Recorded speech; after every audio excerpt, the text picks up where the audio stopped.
I'm so excited that you've taken time out to tune in to the Ella Johnson Show. I hope you enjoy the broadcast. So sit back, relax, and I'll see you at the end of the show. You know, one day someone asked me, Ella, why do you do talk shows? Like, why is this so important to you? I said, because I want people to know that God does use us. Because sometimes things don't happen to you. They happen through you. And now it's time for the Ella Johnson Show, where we set the table for real talk conversations. So stay tuned. It's all coming up next. The Ella Johnson Show.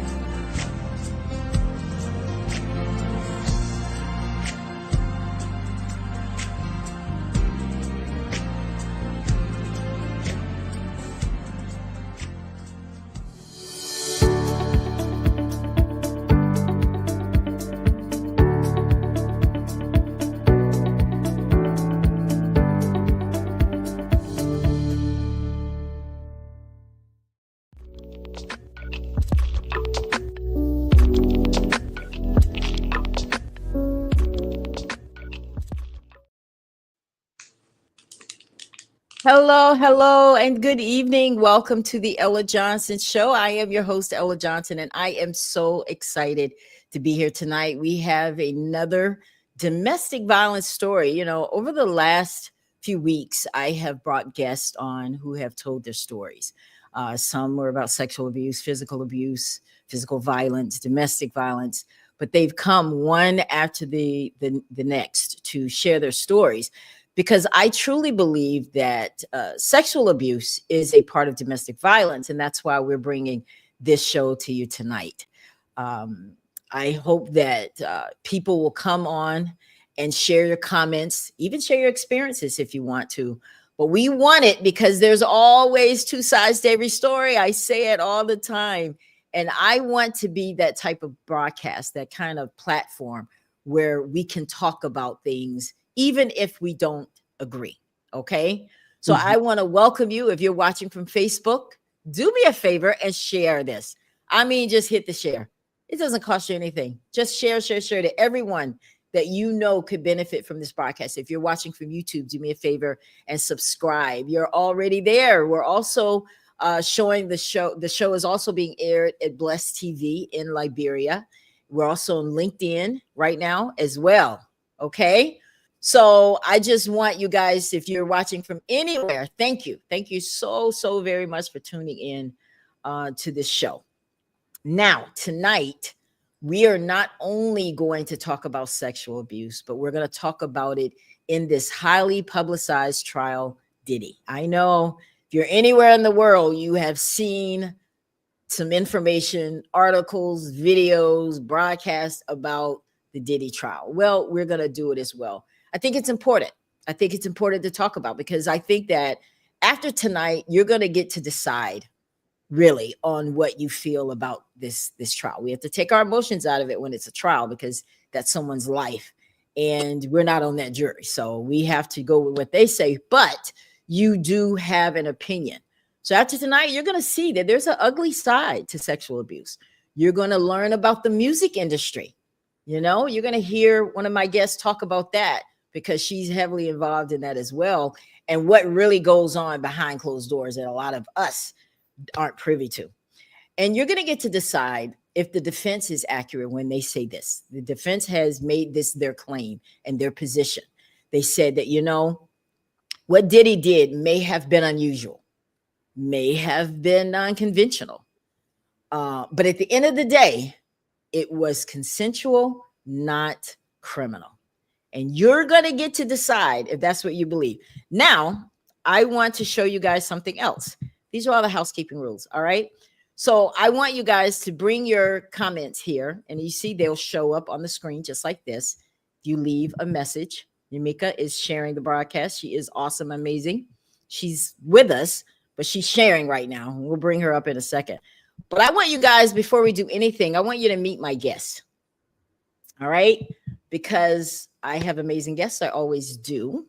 And tonight is no exception.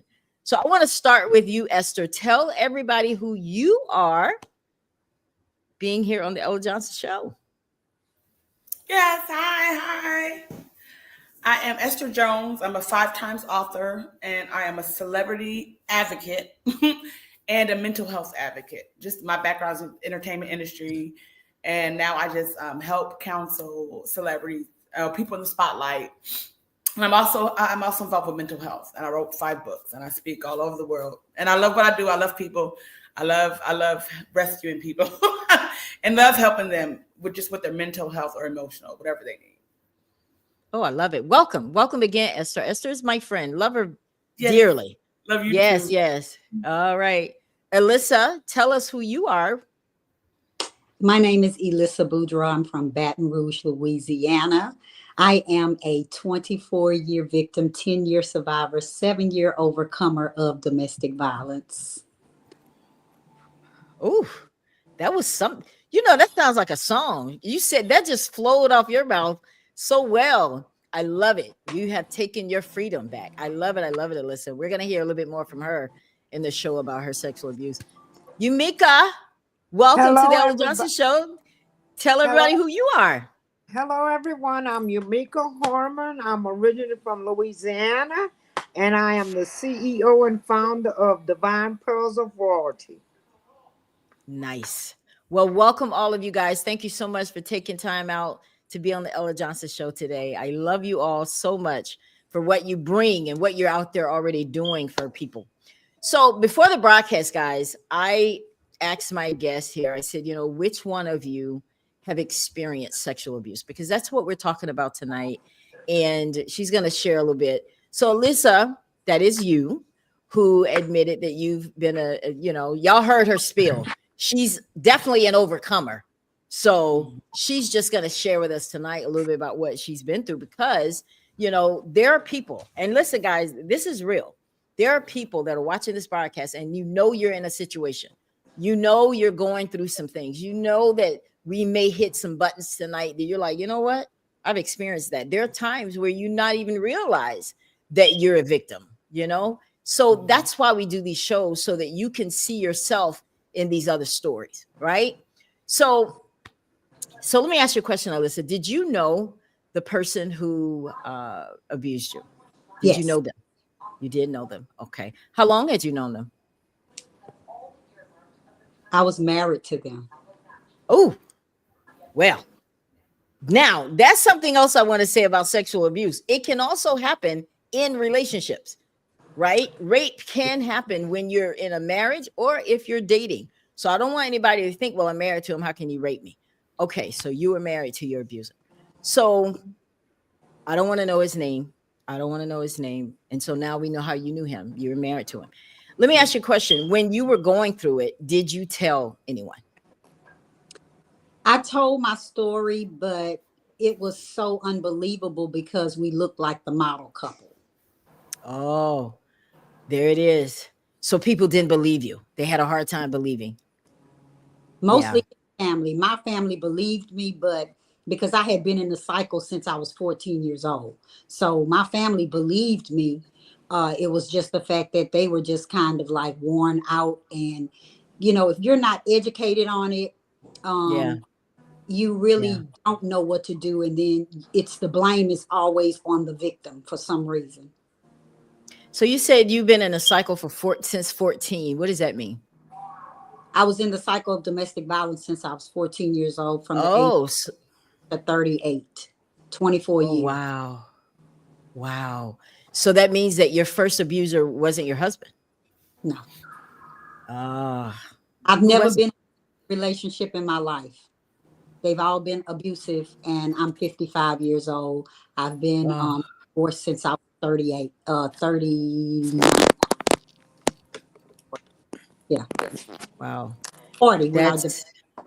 That's she doesn't, the saying, I don't look like what I've been through. There it is right there. She doesn't look like what she's been through. Well, I'm sure everybody wants to know. So kind of take us through what you went through with your husband, Alyssa. It was very up and down, manic. It was bipolar. It was schizophrenia. In fact, in the end, my ex-husband was diagnosed with bipolar schizophrenia. Um, and it took him out of his total mind. But during the marriage, it was just I could walk. He could walk out of the room, and we just finished playing lovey-dovey. No lie, monster, monster, monster. And at my 7th year, I just kept saying, I'm gonna leave, but I stayed for 13. It's 13 years of life. And I tell people all the time, don't waste your life. You'll look back at 13 years of why.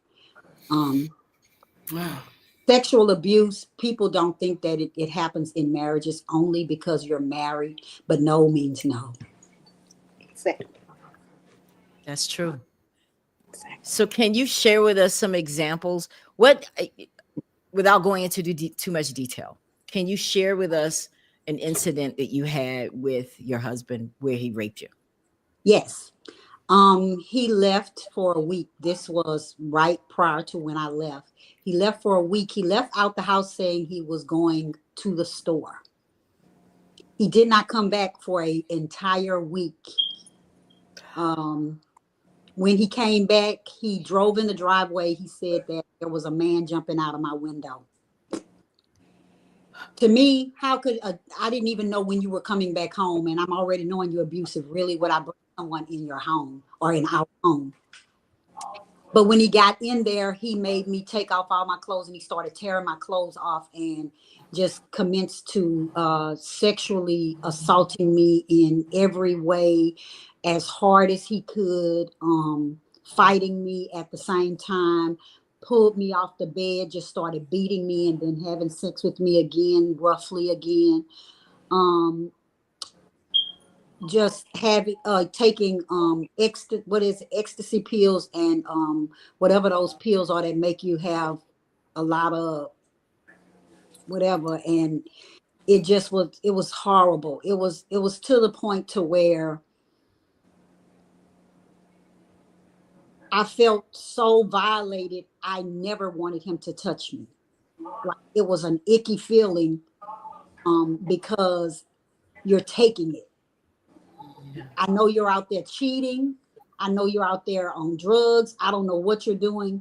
And I'm being accused because you're doing it. I've never shared a lot with a lot of people, but there were times when my husband brought women to my house in my bed. And either I Oh, watched, did it, or I watched, or I did. My daughter just told me last week, watching the Diddy trial, Mama, it reminds me so much of my daddy. And I never, ever thought I would hear that out of my daughter's mouth. It did so much until I just wrote this book, Forbidden Love, Domestic Violence Out Loud.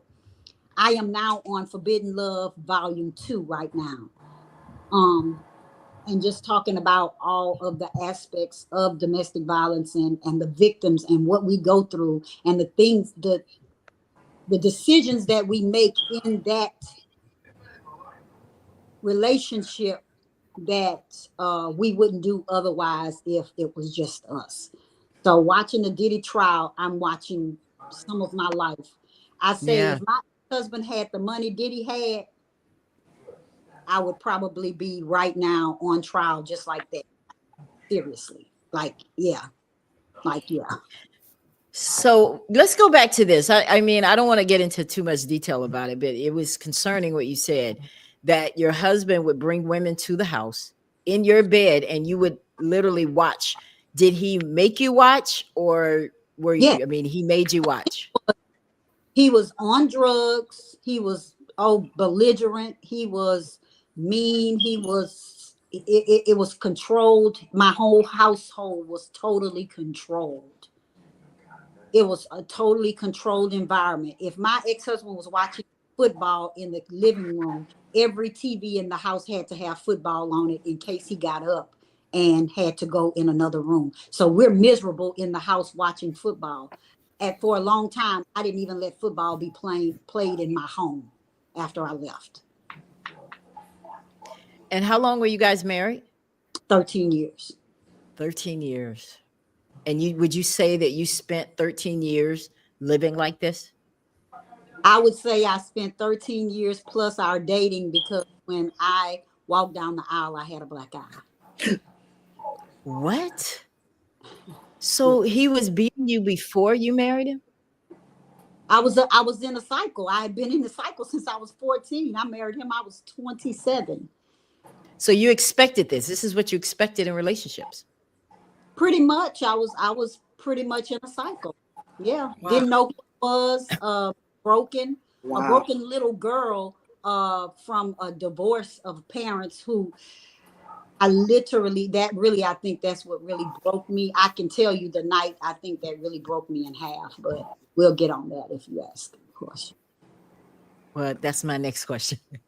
Share with us the night that you decided that enough is enough. It was this last incident. He came in high, had been gone for a while. Uh, and he pulled me like hog tied my legs and pulled me off of a bed. And we had a very high bed. It was so high up off the ground. And we didn't have carpet in the room. And I was asleep when he came. And he took my legs and he twisted them some type of way. And he just jerked me off the bed. And I fell off the bed and hit the back of my head. And he just started beating on me. And he kept saying, "Yeah, I know a man was in my house. I know a man was in my house. Take your clothes off."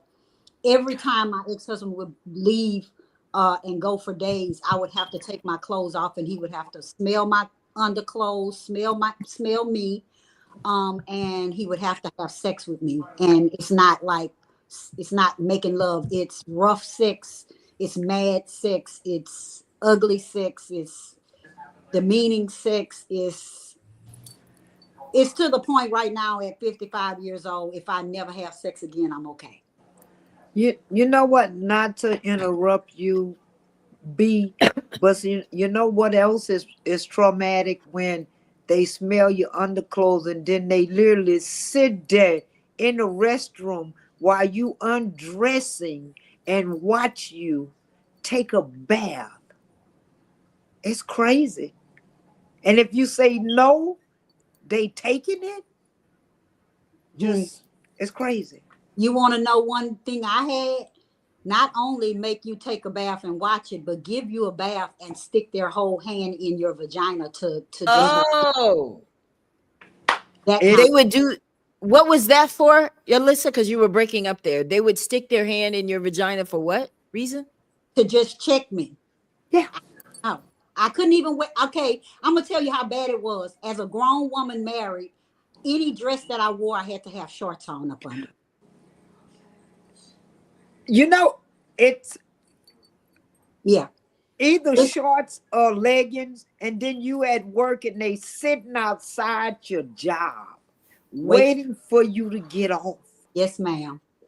That's crazy. And I was in the military. So you go figure. I've been kidnapped because that's what you call it, because I was a ward of the government and he wouldn't let me go to work and stuff like that. He got banned off of the base that we were living on. He had to go stay in a shelter while I was stationed there, and until I moved off base,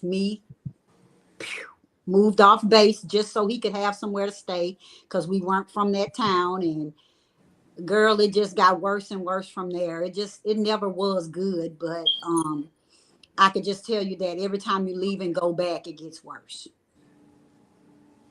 Yeah. So, what did you endure sexual abuse alone? Did he? I mean, was he? What other kind of abuse did you experience with Alyssa, with your ex husband? Physical, verbal, mental, or psychological, um, financial, spiritual. I couldn't go to church without he called my pastor one night and said, "Tell her to call Jesus now because I'm gonna beat the out of her." And he beat me while my pastor was on the phone. Oh my gosh! Are you? Ella, Ellen, you know, I'm smiling because it is reminding me when I was accused of having an affair with my pastor. Yeah, I was accused of having an affair with my pastor, and he's no longer my pastor, but from this day I've never been in the same room with that man without someone being in there. I always reverenced him, and as a person that comes from military background, you reverence people who are your leaders. And so I've been in situations that, you wouldn't even believe, like bringing women in my house while I'm asleep and waking me up.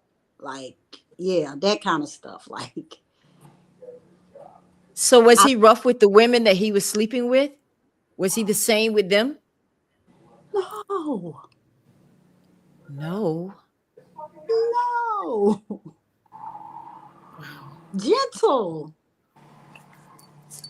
And I'm And she would, and I'm oh, crying and I'm like, this is disgusting and this is what it is. I'm telling you that I have lived. I'm not rich and I ain't never been as a billionaire, but the things that's coming out in Diddy's trial has literally been a trigger, not only a trigger, but also yeah. pushed me to write Forbidden Love, a book too, because it was things that I went through that I didn't know what they meant.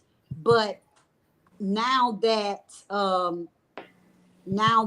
they're bringing them out, they're giving it names, and yeah, I mean, I don't know if you, Mika, even know my whole story. I've never really shared a lot of it. I've been in a swingers club with my husband, had to, just a lot of things that people don't know that I had to endure. And that's why I'm very reserved, and I, I'm very particular. I haven't dated in about 2 or 3 years, and every time I do, just when that red flag come up, I'm cutting them off. I don't care who you are. Don't call me. Don't even remember who I am. And that's kind of bad, but I just cannot allow myself to get back into that vicious cycle I totally understand that. So is it safe to say, Alyssa, that you've never seen a healthy relationship? ever. Never. I want Never. one so bad. Never. So as a child, when you were growing up, you lived in the house with both parents? I lived in a house with both parents until I was 9 years old. And that's when the night that my mom left is the night that I think took me somewhere that brought me to where I am today. We were Catholic. My mom grew up Baptist and Jehovah's Witness. Crazy, but her mom was Baptist. Her dad was Jehovah's Witness. So when she was at her mom's house, she was Baptist. When she was at her dad's house, she was Jehovah's Witness. Um, when she married my dad, he was Catholic. So as a Catholic Creole, they believe once a Catholic, always a Catholic. Mm-hmm. And so my mom, as they say, she found Jesus, as they want to say. She started going to a Christian church. And back then I was about 8 or 9 years old, maybe 10, going on 10. Um, non-denominational churches lasted 4 or 5 hours, 6, 7 hours on a Sunday. You didn't have nothing Yeah, all day long. And it that's was true. forefront. And my mom, my dad, he came out there and he paced that storefront until we got out of church. And me as a child, I started whining, I'm hungry, I'm hungry. And my mom asked him, would he stop at the 7-Eleven and get a bag of rice so she could make some egg and rice? I'll never forget this as long as I live. And my daddy turned around and said, what's the matter? Church didn't fill her up. How many of y'all know that fathers are your first hero? I never expected my daddy to say that. I expected him to say, here's $2, go get some rice so you could cook my baby something to eat. And that night, my mom and dad got into a fight. I cursed my grandmother out on the phone. My daddy pushed my mama down the stairs, broke her thumb. Um, we left that night and they were divorced for 28 and a half years and remarried when I was 38, when I was pregnant with my daughter and had just left my ex-husband. Wow. Let me ask you a question. Mm-hmm. Were you ever molested? Yeah. Yeah. Can you tell us by whom?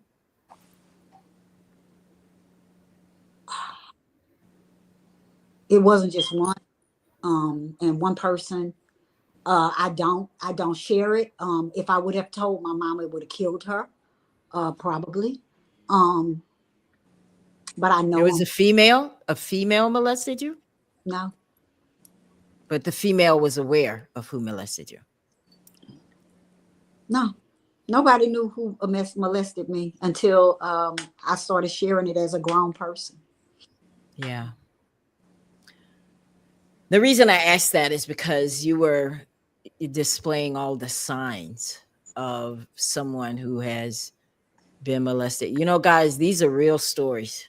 Mhm. These are real people's lives out here. And being able to share it, Alyssa, you're making yourself even stronger. You're blessing people. I just had one Ooh, of they call me mom in Liberia, and I like this.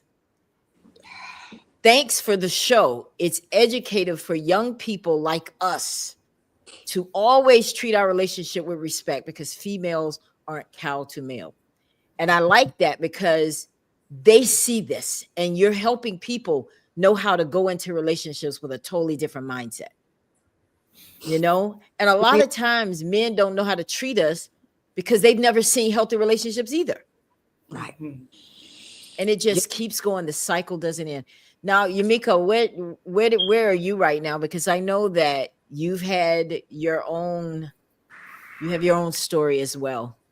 How do you relate to what Alyssa is saying? I agree with everything she say, and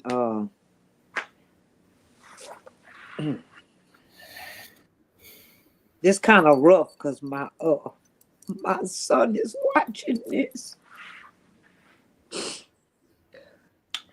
So let me guess, there's something about you that your son doesn't know.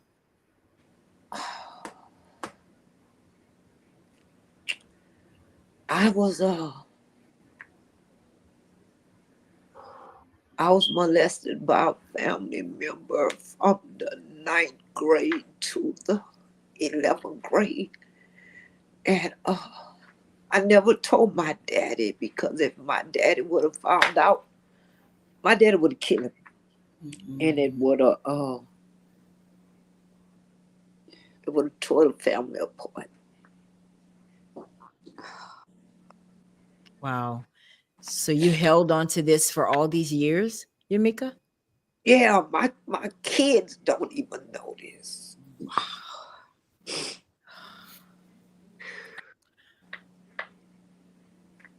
You I know, mean, yeah, my uh and it was yeah. by one of well, I'm right now, to be honest with you, I really don't care anymore. It was by one of my daddy's brothers. Mm. Oh, oh, Jesus. Yeah. You know, it's usually by people we know. Yep. That's what the statistics show. Uh-huh. It's usually a family member, it's usually someone we trust. And it sounds like that's what happened to both of you ladies. Somebody you trust. And they're around our kids. And people can't always say, well, watch who your kids around. Well, are we supposed to protect them from family too? Everybody. And yeah, Esther shaking her head like, yes, actually you should. Um, That's why everything B was saying, I could relate to it with when you saying no, and it's like I paid $20 for you. I bought you with a piece of paper. ooh, Mhm. My husband used to tear my clothes off of me, and it just and not being funny, but he was heavily endowed, so that didn't make it any better. I, Um, just the so he would sexual hurt you. assault. Yeah, So he would really hurt you whenever. Did you ever go to the hospital for? Did it hurt you bad enough I mean, it's already hurting you bad enough, but I'm saying, did it send you to the hospital? You he just would recovered. he wouldn't have let me go at all. I can remember one time him taking Viagra and we staying in the bed for like 3 days, and I was so sore, and I kept saying, What? "Ain't- I can't do it no more. I can't do it no more." And he just kept on animal, like he just could not stop. It would not get on soft. He wanted it from the front. He wanted it from the back. Ooh. Okay. The truth is the truth. Like, I'm trying my best to grow through this because suppression is real. When I started going to a mental health specialist for trauma, is when a lot of stuff started coming out, just like she was saying, who molested you. I didn't even know that I was really molested until I started going through this trauma thing, and the downloads of the books, because I've written 20 books since September. The download of the books began to just come after going through it, and the sexual stuff came. And one girl called me. She said, "You remember when our parents were in this club? They were in a social club for Southern University. And we used to go on these trips. And this one person," she said, "used to put their hand on your shoulder." And I almost automatically started throwing up. And I told her, she said, "Did he do that to you too?" And I could not even believe it. Like, it came to me like it was. I told her who it was. She was like, "Yes." I'm like, "Oh my God. Oh my God." I just, I didn't even know how to, I hadn't even really remembered it. That's just how scary that was. And I had been around that person, and I've been around that person. And until she said about the squeezing of the shoulder, it didn't even, it never, it never bonded. It never. So was this someone who was around children a lot, Alyssa? That Yeah, they had access to kids? Was it someone he, in the church? he was church. Yeah, he kind of was in the church. Yeah. Drove school buses, if I'm not mistaken. Yeah. You Yeah. know, as a child, it's like I don't know about you guys, but I know I grew up in the South where it was this rule: what goes on in this house stays in this house. People, please stop telling your kids that. Exactly. Please stop telling your kids that. Girl, that is the worst cliche to ever tell Oh, somebody, because that's the same thing with domestic violence. What goes Yep. on in his house stays in his house means I with anybody, anything that's going on, even though you literally beaten me half to death. how long were you molested? How long did you have to endure it, Alyssa? I don't know. Just I can kind of say blanked out on it. once my mom left my dad, a lot of it stopped because my mom left my dad, and you know how some friends go with the one person and then the other Yeah, the yeah, other way. And so most of those friends yeah. kind of toward my dad's way. And through the divorce, it was a very ugly divorce. We didn't see my dad for some years because they were saying he molested us, but my dad never molested us. But people close to him, I'm gonna just say that, um, were corporates, and he didn't know it either. Like Yumika said, if my dad, like when I got beaten beyond recognition and left for dead, my dad wanted to kill that guy. Um, and so you try to hide stuff from your family, want to put them or get them involved in stuff, or you don't want them to hurt Yeah. or whatever. But what is not, you can't heal what's not revealed. You have Oh, to that's deep.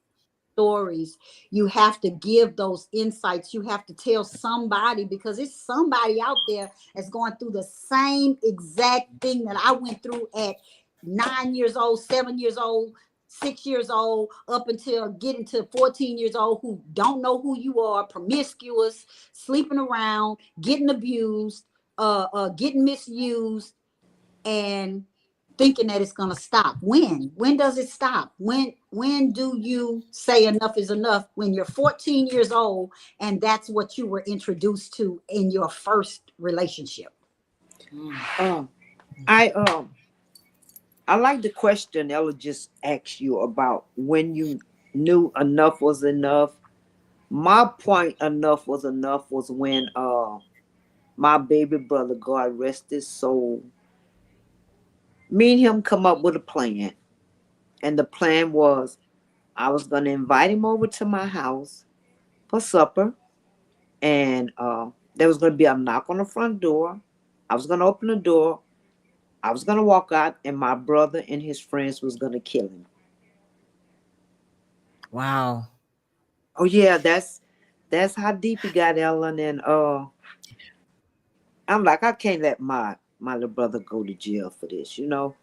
But Yeah, his life would have been over for sure. Right.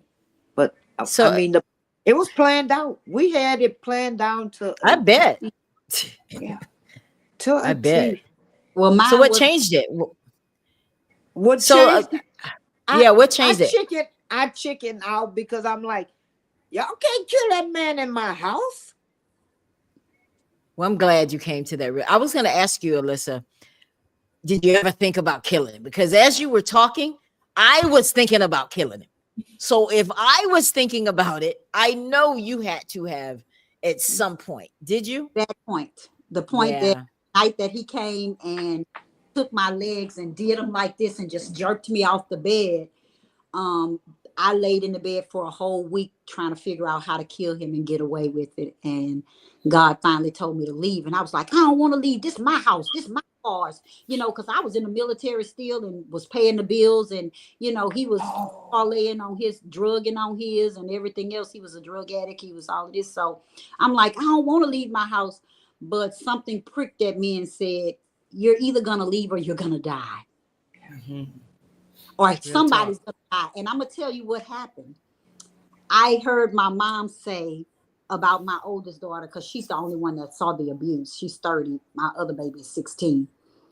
But my mama used to tell me somebody's going to get hurt. Either you're going to kill him, he's going to kill you, or that baby is going to kill one of y'all in the midst of trying to stop something. So that Oh, day, that last day that he was beating me, my baby heard it and she was beating on the door, screaming, don't touch my mama, don't touch my mama. And I don't know how she got in the room, but the strength that God gave that child that day to get him off of me, and he was about to, my ex-husband raised my daughter, but I met him when I was 6 months pregnant.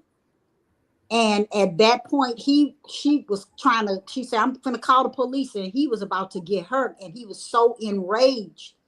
And I turned around and I told him, I said, you can kill me, but that one right there belonged to me. That ain't your child.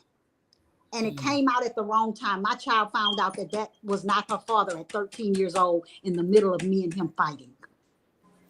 oh no. So, oh, wow. And I'm dealing with And it I, today. At a 30-year-old daughter, I'm dealing with the after effects of that, her not feeling wanted, needed, whatever it is. oh, That is still my daughter today. I'm still nourishing this child who saw all this stuff go on. So that's why I'm pleading to mothers. If you're in a domestic violence relationships, I know how hard it is to leave, but you have to prepare yourself. You have to get a protective order. You have to get a safety plan together. You have to leave. Your kids are going to be scarred.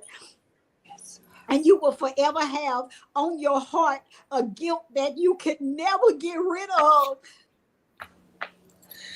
wow. Something that I deal with on a daily basis, and I smile because I know God brought me out of so much. God knows, but I still have a sorrowed heart because both of my children are getting the after effects. The oldest is getting the after effects of the abuse, and the youngest is getting the after effect of me trying to relearn who I or learn who I am, and to learn and relearn things that I had taught my kids in a broken state.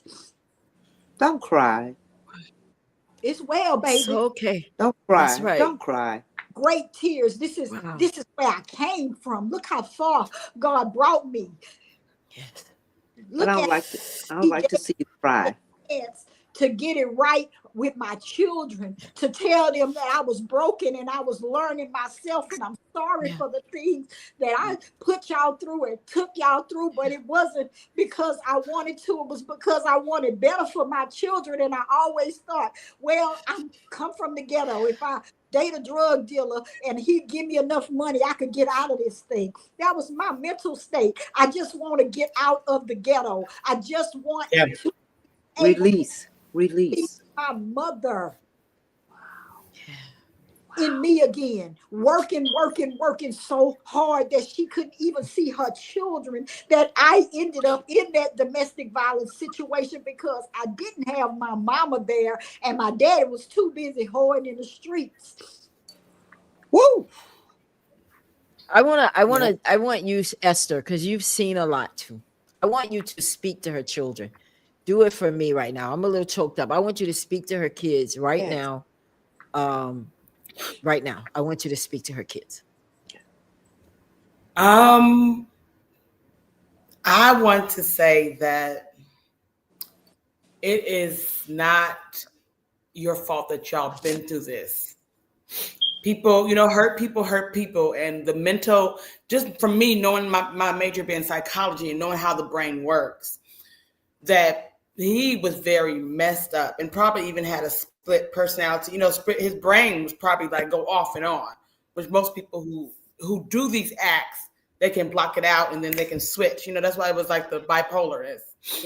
But to your children and to you, you are so strong for saying something. It's so many women and children that I know that's in sex trafficking. It's usually a like you said, a cycle, and it starts back at 6, at 5, somebody touched them. So their brain, this is normal to be violated.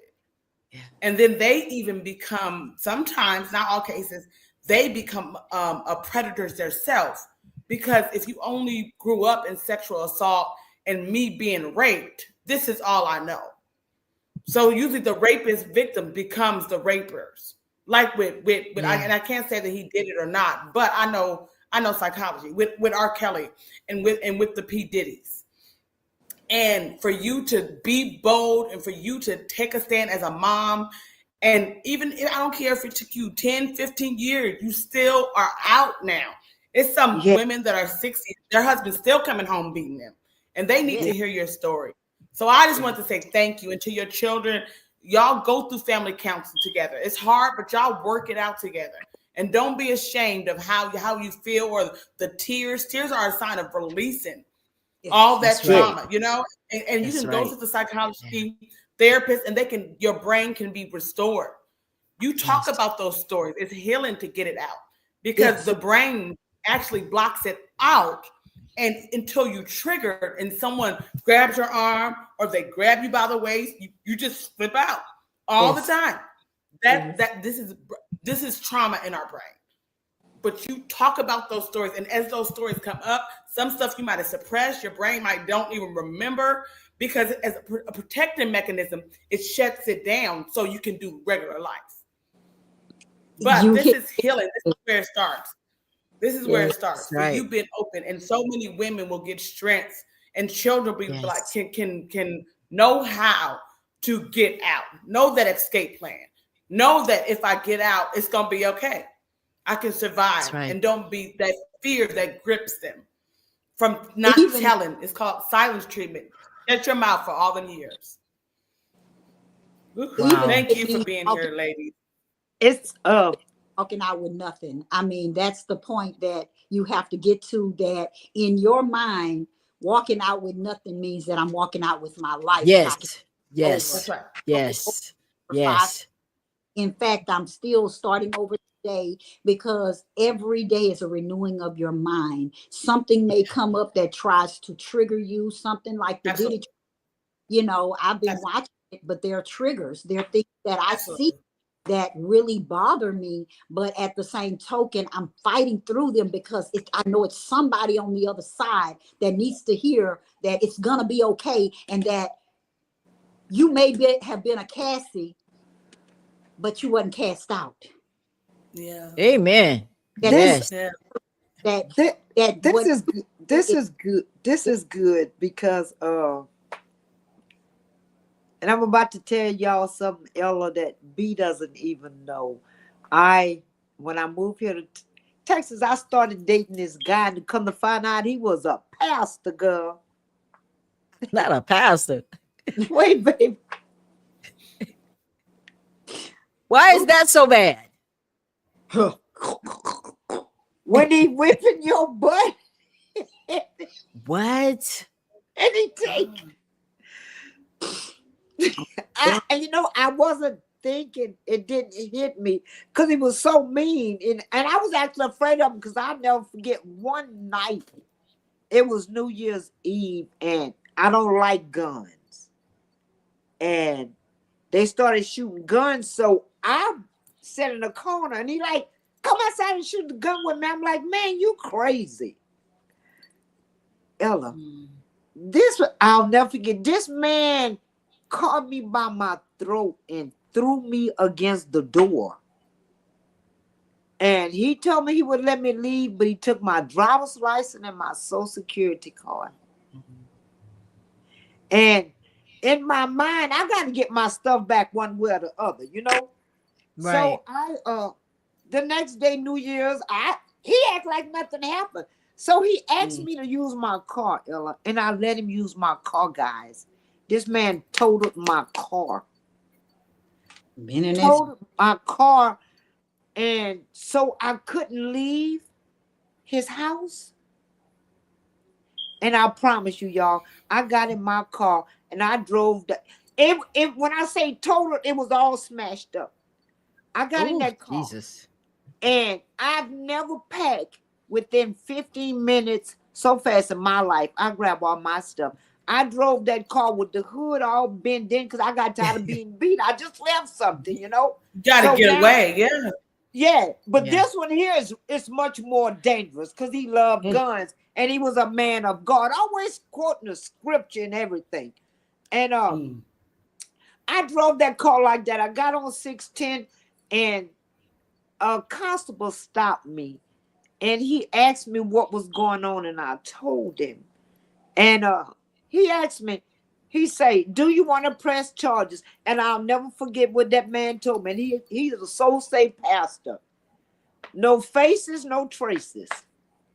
You know what that means? Huh? No, tell us. Tell us. What does that mean? If you don't have a face, then they can't trace anything, right? Right. He was going to kill me. Wow. Ooh. I'll never forget his words. And he meant that I'm, baby. And got up in the pulpit every Sunday. Oh, yeah. Preaching the word of God. Oh, yeah. Yeah. I could tell you that most pastors, not all, and I would say I did a speaking engagement at church. I didn't mean to get off subject, but I just wanted you guys to know, Yes, of course. Yeah. Church is one of your that's supposed to be a safe haven, but it is literally filled with so much domestic violence in it, from the head to the bottom. And if it's going on in the head, your congregation is going to get that same thing, that arrogancy, that ugliness, that everything that goes with it. I can tell you, domestic violence is so ugly. It's so many forms. People don't even think that cheating is a form of domestic violence, but it is. It's a psychological or emotional or mental abuse. But it's crazy, when you're so afraid of a person that you like. And I didn't tell anybody. My mom met him one time, and I'll never forget. She told me, I don't like that man. I don't trust him. I don't trust him. I don't trust him. I'm like, oh, he's a good guy. He's a good guy. Baby. She knew. Yeah. My little feet was dangling off the floor, y'all, and he was choking me. I'm like, oh, well, I'm going to have to go out like this. By strangulation. Mm-hmm. Yeah. Mm-hmm. And let me tell y'all this. Go ahead, Miss Ella. No, you go ahead. Oh, I was just saying, because a lot of times this is, and I'm speaking from the side of, I used to, in my former life, I work with celebrities in that way. Miss Ella know my story. I would be the recruiter to identify the women that would go through these stuff, that they would be an easy target. Does that make sense? Yes. The I want you to ones who've back it been up some, blessed. Esther. Yeah, I Oh, want okay, you to okay, back go. it up because what your story Okay. is very key and it goes right in line with what happened with in the Cassie Diddy. I want you That, to With Puff share a Daddy, little yeah. bit of the story. yeah, I Did I say caught did? on to that. I caught on to that. Yes. Okay. Share a little bit of Yeah, your well, with my story because it's story, very important. okay, I was 19, a very naive teenager coming in, pretty girl, and I got an internship with a rapper named Nelly. Nelly I don't know what that happened now. Nelly was Puff Daddy's best friend, okay? They all partied together, made songs together.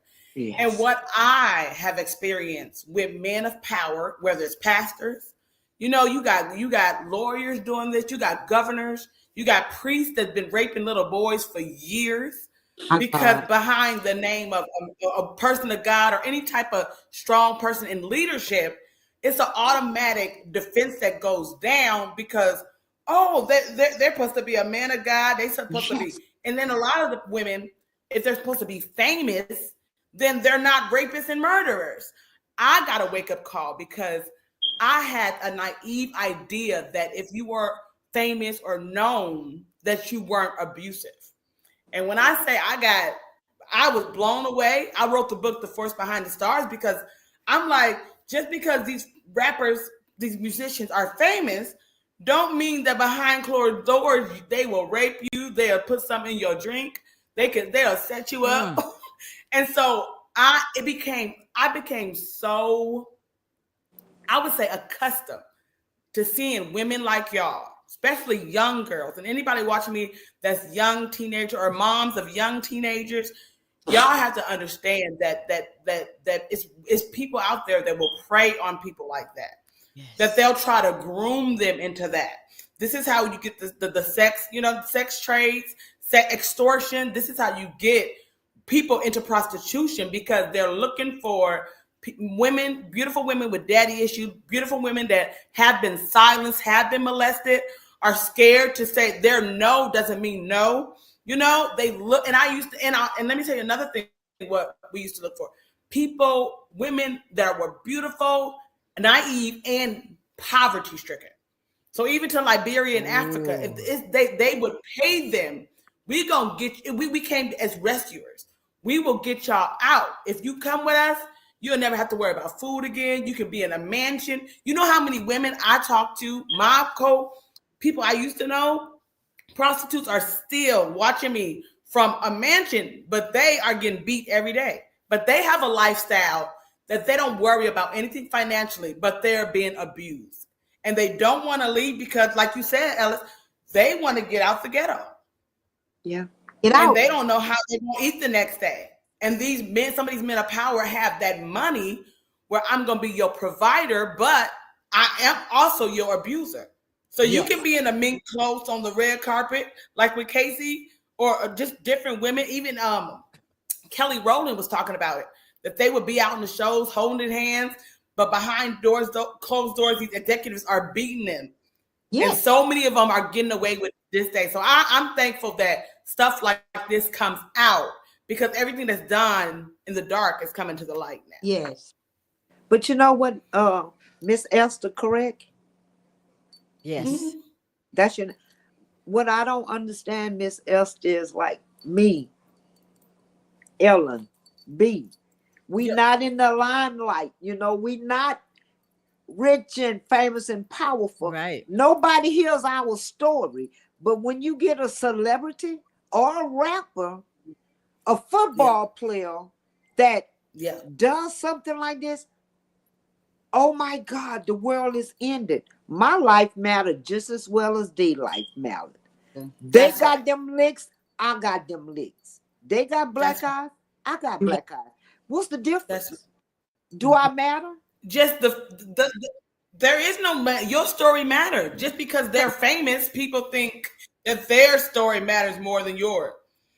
And Yeah. that's the thing. It's like so many nieces and children in our family, so many family secrets. They're hurting right now. Oh But it's yeah. like once Yeah. somebody of power or famous do it, Yeah. then it's like, but this stuff been going on forever. And some Yeah. people just you stuff it under the rug, knowing that the ladies get beat, and you see all the signs. And it's like, how can they cry for help, or how can they want to speak out when a lot of people know about what goes on with some women that are in domestic violence, but they don't say nothing. Mm-hmm. You know, And they I could be just your sister, your niece. It's like, what do we do? Everybody's just like, it's become like you turn your face. You know how they say you just turn your Yeah. face to it? Yeah. yeah. You don't want to get involved. Most people like, it's too much. It's too But- much. Nobody wants to get involved. Yeah. Can you agree with me, Miss Esther? Because I have a master's in psychology, but I'm not a psychologist. I don't have the hours. But wouldn't you say that when most people get into the industry, they take them straight on to stardom, and they don't give them a self-development tools to keep them where they need to be, or take them from where they were? So that's why you see rappers and all these people who grew up in the ghetto still bring that ghetto mentality to where they are, is because they haven't been developed or self-developed to even understand how to deal with stardom or how to deal with money. Same difference. Absolutely. In the church, we have people who, yes, I got saved today, but that doesn't mean that my manipulating spirit is not going to still be there. I have to work at spirit. So with that being said, everything that happens when you elevate, you must elevate not only with financial or whatever, but you have to elevate your mind. Absolutely. That's right. Renewing of the mind. Your mindset is everything. You have to change your mindset to change your life. I don't care if they gave me $1 million today. I need somebody to guide me, because I've never had $1 million. You know what? That's right. That's a good point. And you gotta think about, with some of the what I've experienced is they get in it at a young age. Even with Hollywood actors and the whole Nickelodeon thing going on, they're coming in at 6 and 7, 8. You're not even going through puberty before you already been groomed, and like you said, given this stardom, given this fame, and it's like you can't even handle that at that age. And a lot of the celebrities, Puff Daddy been in since he was a young boy, and his daddy was a gangster. So no telling what he didn't see before he even got in the spotlight. Usher came in at what, 12 or 13, under Puff, living with Puff Daddy, sleeping in the same room with Puff Daddy. Nobody's saying this is wrong. Michael Jackson, like these, some of these were kids being into, Snoop Dogg. He was young. Yeah. Bow Wow. We hear these stories. Yeah, we hear these stories. But for some reason, my mind immediately takes me to, where were the parents? What were they probably told that allowed them? Like Usher, and for example, he's over there with, we don't know anything about Puff. We can't get so loose with our kids just because we think they're a celebrity, because they're still human. You know what? And that is so true.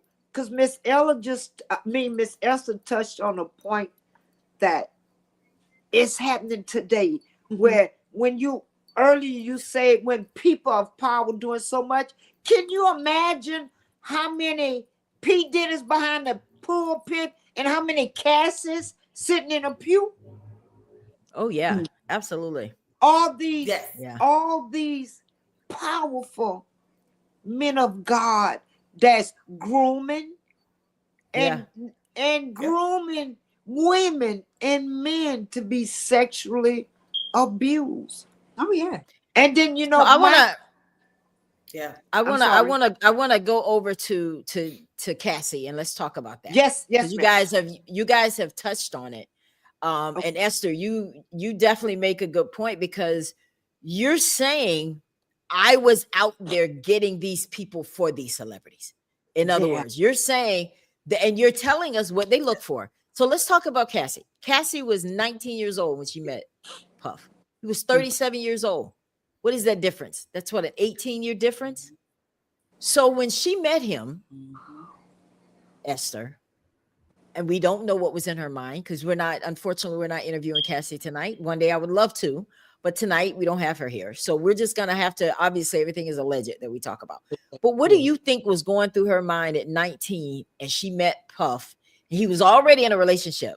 What do you think she was thinking? Was she just thinking about music or something else? What do you think?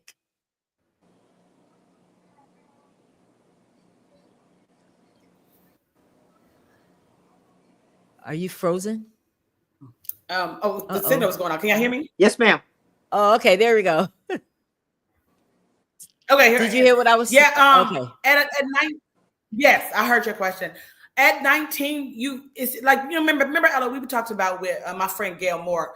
If you are starstruck, you miss red signs. And it could be infatuation, whether it's pastor or a husband, you will miss the red signs. You can be so excited, like this is the opportunity. That's opportunity of a lifetime that most people don't get.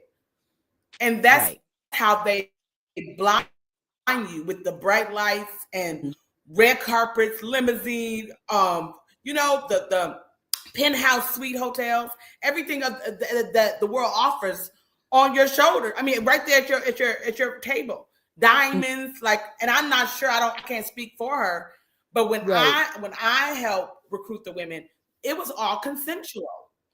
Let's talk about that. How some of the women, 19, 20, 21, 28, want the stardom so bad, want to be famous so bad that they will prostitute themselves.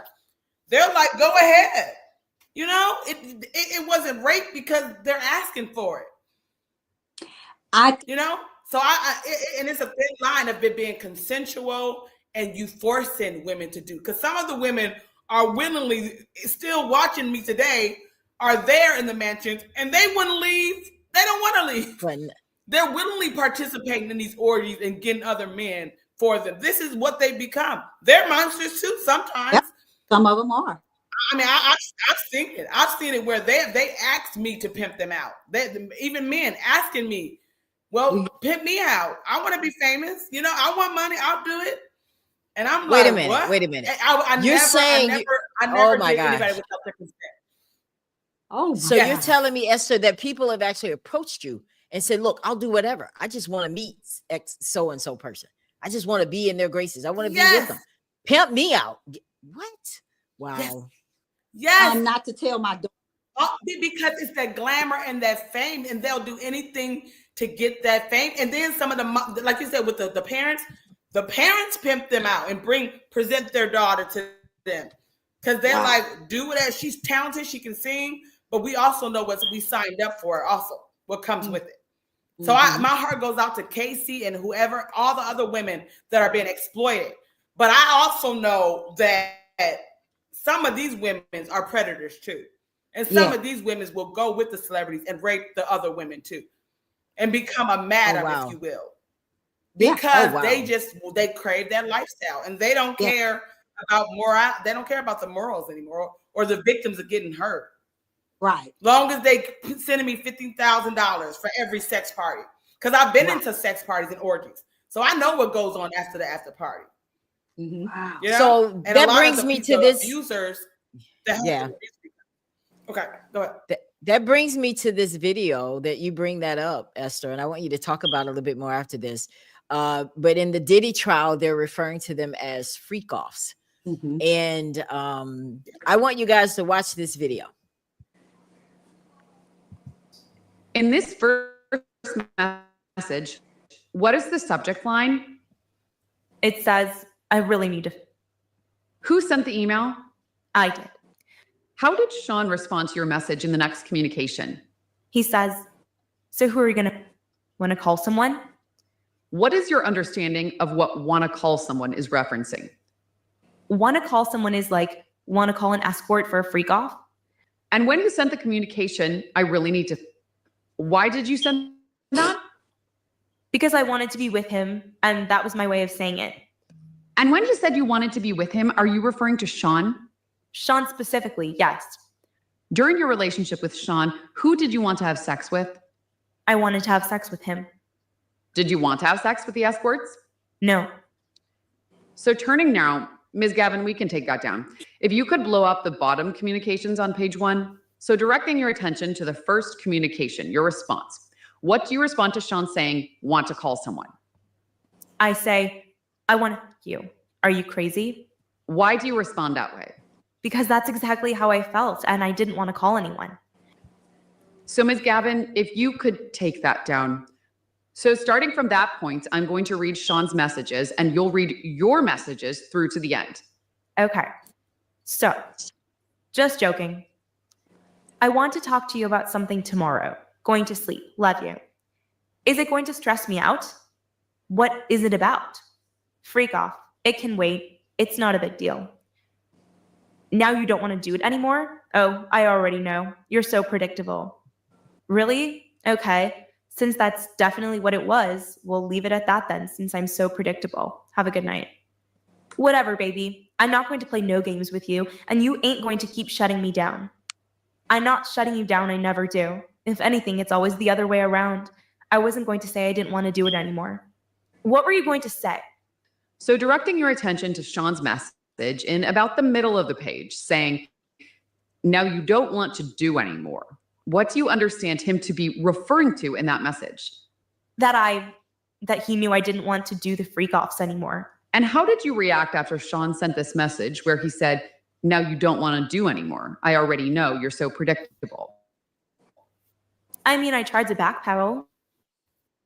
I said, yeah, okay, since that definitely is what it was, laying it off or trying to. Why would you backpedal in situations like this? Because I didn't want to make him angry. Like, directing your attention to, I'm sorry, Ms. Gavin, can you take that down? The top, if you can blow up the top, please, the first two. Directing your attention to the end of your message here where you said, I wasn't going to say I didn't want to do it anymore. Do you see that? Yes. Is that accurate? Accurately how I felt? Yes. No. Why did you say that if it wasn't how you felt? Just didn't. I really didn't want to make him think I didn't want to do it anymore. I didn't want him to be upset or not trust me. You said you didn't want him to be upset. During your relationship, what did Sean do when he was upset? He would be a scary person. He could be violent, or also just somehow figure out how to make it happen anyway, no matter how uncomfortable it made me. When you say make it happen anyway, what does that refer to? The freak off. Okay.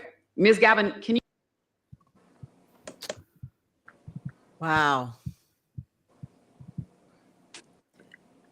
So the reason I wanted to share that first, because there's been so much talk about, was it consensual? Was it not? She could have left. She didn't leave. We know, and we've heard stories about why people don't leave. We've heard those stories. Because like what we've learned is that when you try to leave, that's when it becomes the most dangerous.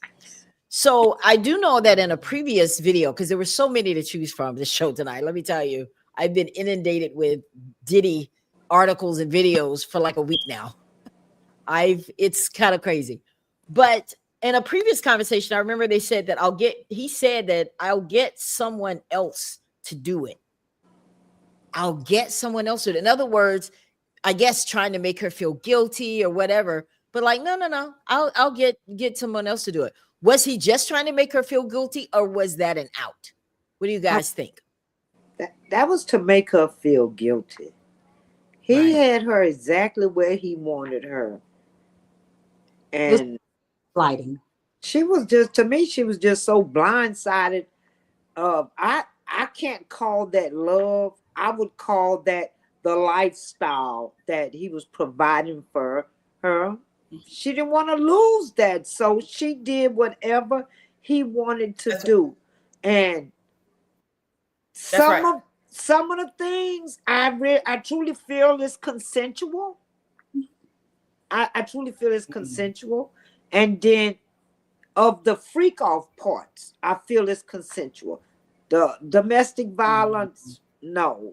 You know, you don't sign up and say, I'll do that. But these freak off, that's consensual if you're agreeing to it and then you bringing other people in. This is a touchy subject. Alyssa, yes.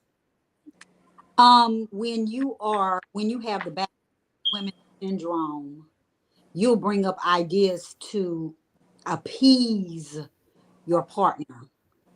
If you think that that would ease him off of you. So I'm going to agree to disagree on some things. Yes, of course, we agree to do some things. Sometimes it's because we know that if we don't, we're going to get our tails whipped.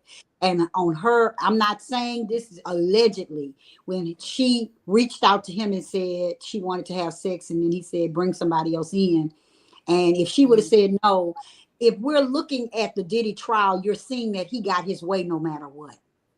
If he had to kick down doors, if he had to beat women, if he had to use money, if he had to blow up cars, allegedly, all these things that he had to do, whatever he had to do, he had, his reputation had already preceded himself.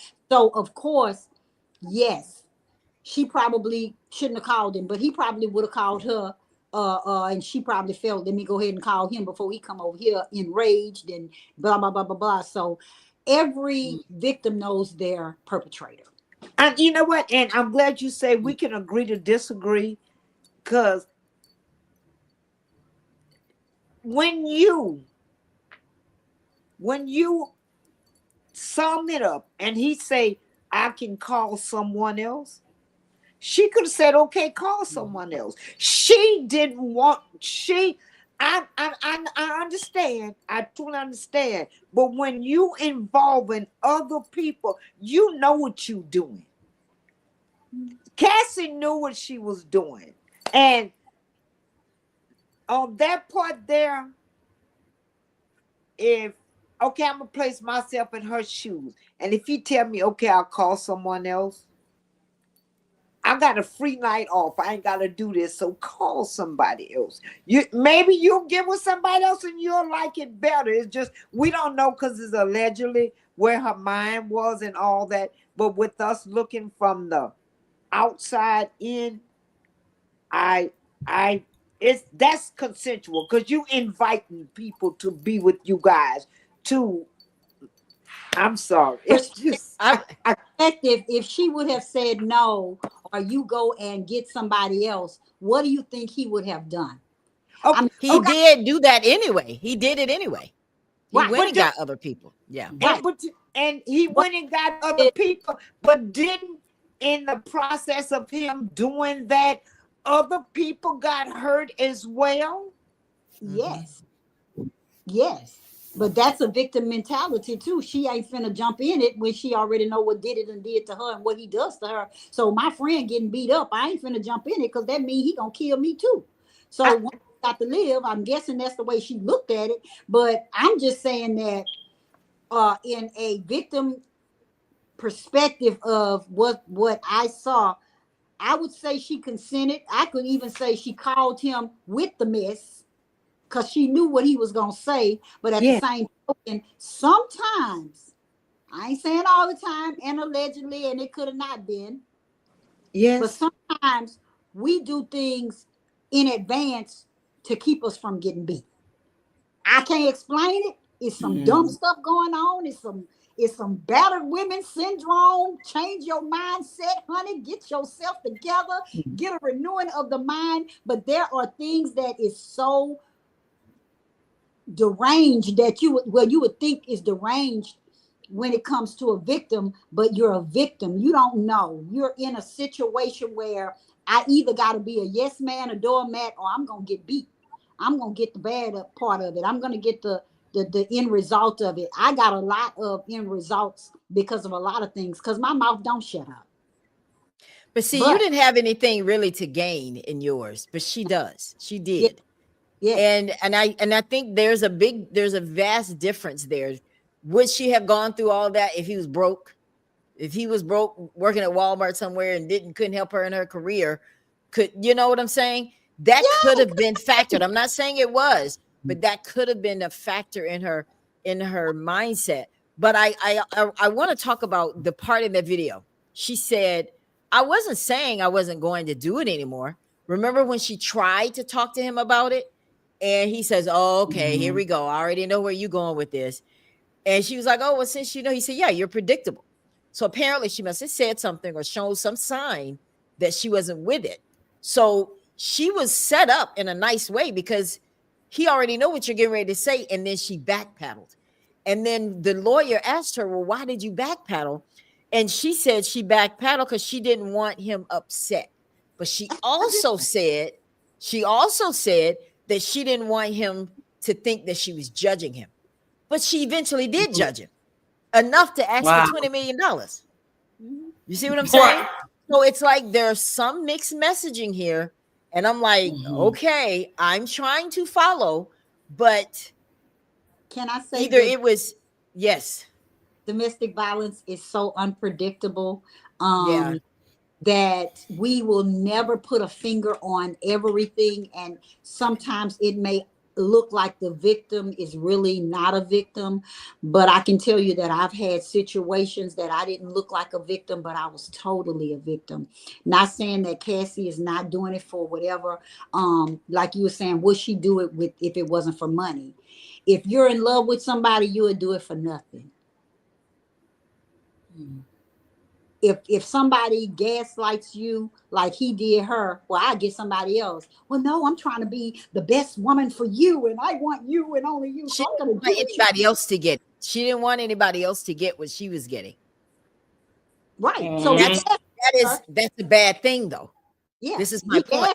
asked her to make her say no, because she knew in the back of her mind, well, if I give somebody else another chance, I'm not gonna get the money I'm supposed to get. I'm not supposed to counted on this money. I already know. And maybe that's why she called him like, okay, yeah, mine struck intentionally. But of course, like you say, once money get involved, honey, you'll sell your soul if it's enough. Because my thing is, were they concerned about whether he would say, no, you can't leave? Or were they more concerned that he would leave? You know what I'm saying? There's a big difference. There we go. I think it's both. There we go, Miss Ella. And you got to understand too, people in their position of power, even with government officials, it's a lot that comes on. You could get blackballed. Does that make sense? So men have asked me, celebrities, bring somebody with you, or if they would ask me to do it, I could say no, but I didn't because I don't want to lose that quote unquote good standing with them. I want to keep being invited to the concerts, the parties, and I want to keep getting paid. Right. So you got caught up in that even lifestyle. Though in my conscience, I knew it was wrong, but I'm like, this is the way I've been making money, and I don't want to lose the good standing. I don't want them to leave. The victims. I mean, not the victim, but the person who holds out the cards, the person in the position of power. That's right. Because then what if I left? This is my career. Nobody else want to work with me. Because all the people in power can just send a text. They can block you out. So she would have never went platinum if she would have kept saying no to some stuff. That's true. And that's why I said they'll come with the proposition like, I can make you famous, but if you don't, you're not gonna be in the video. We'll get some other girls to do it. They say it all because they'll always time. find somebody that can do it. They'll always find someone else. And I set that line. I'm like, well, it's 10, 20, 100 other girls in the lobby if you don't want to work, And that's why I'm saying is that we do get emotional when we hear these kind of stories, but you also have to sit back and like, okay, wait a minute, because she also talked about, I may not have shown it, but I saw the entire video. She talked about what he called her. He called her Cece. You know what Cece meant? Cassie Combs. So if this man was so in a prostitution ring, I don't know any pimps that give their prostitutes their last name. I'm just saying. Wow. So yeah, he called her Cece for Cassie Combs. Wow. So because he's being charged, let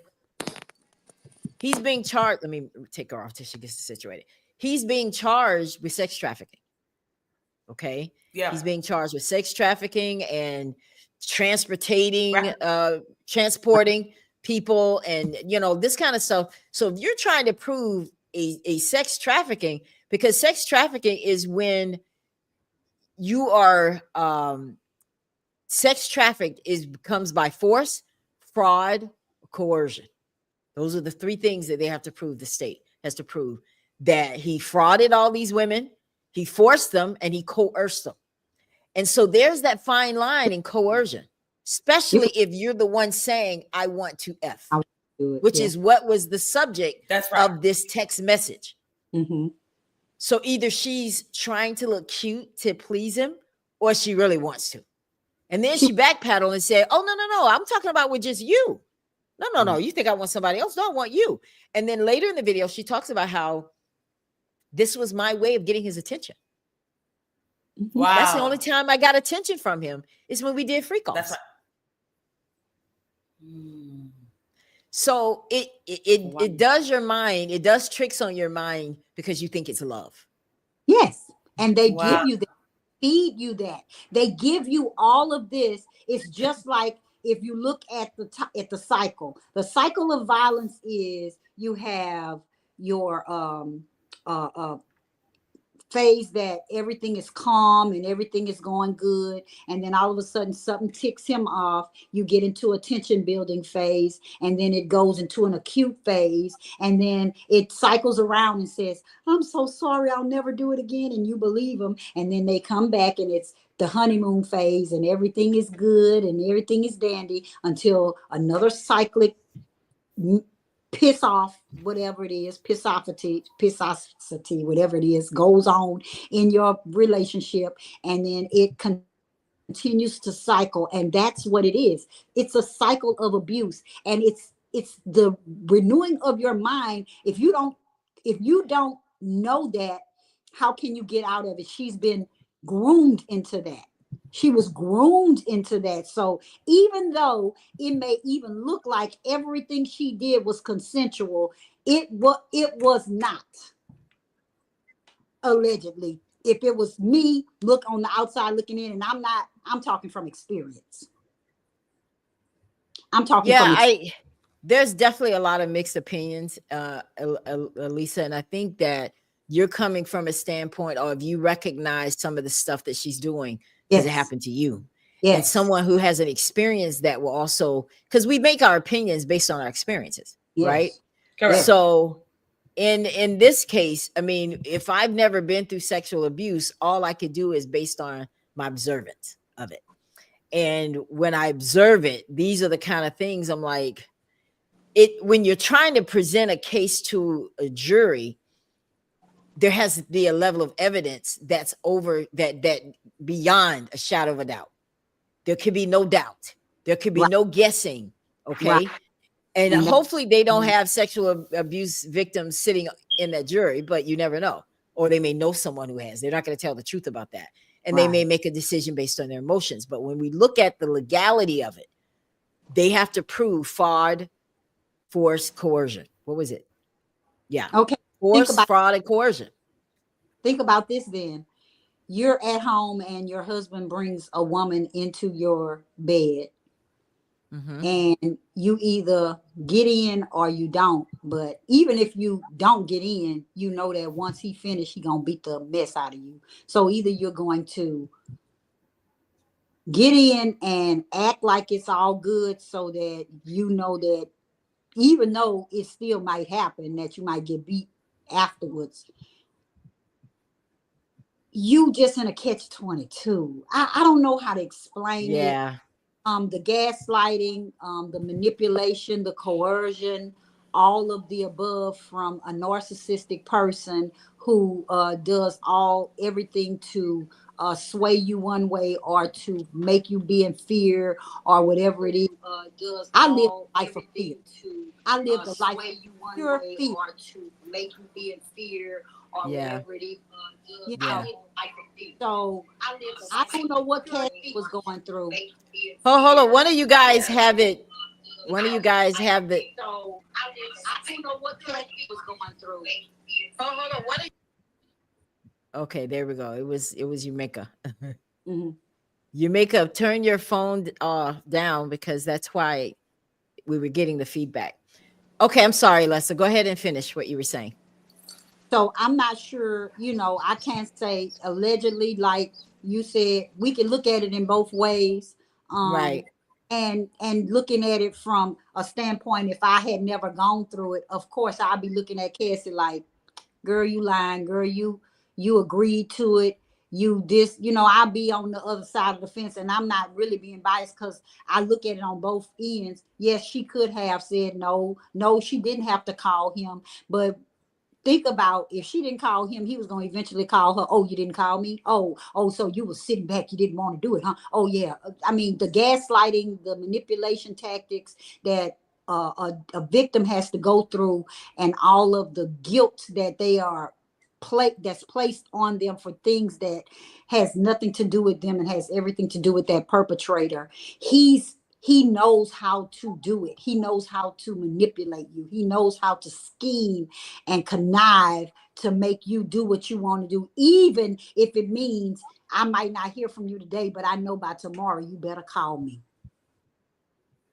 So tell me what you're thinking, Esther, when you saw this video. What went through your mind? Flashbacks. Wow.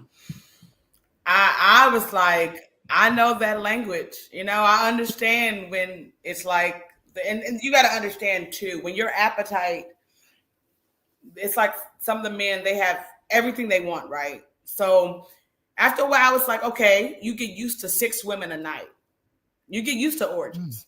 Next, I want men. Or next, we want this. I want a set of twins. I want a set of twins in the jacuzzi with another set of twins. It's like the appetite just grows and grows and grows. And I was at the point where I would try to please them out of my own selfish gains, because I got paid for it.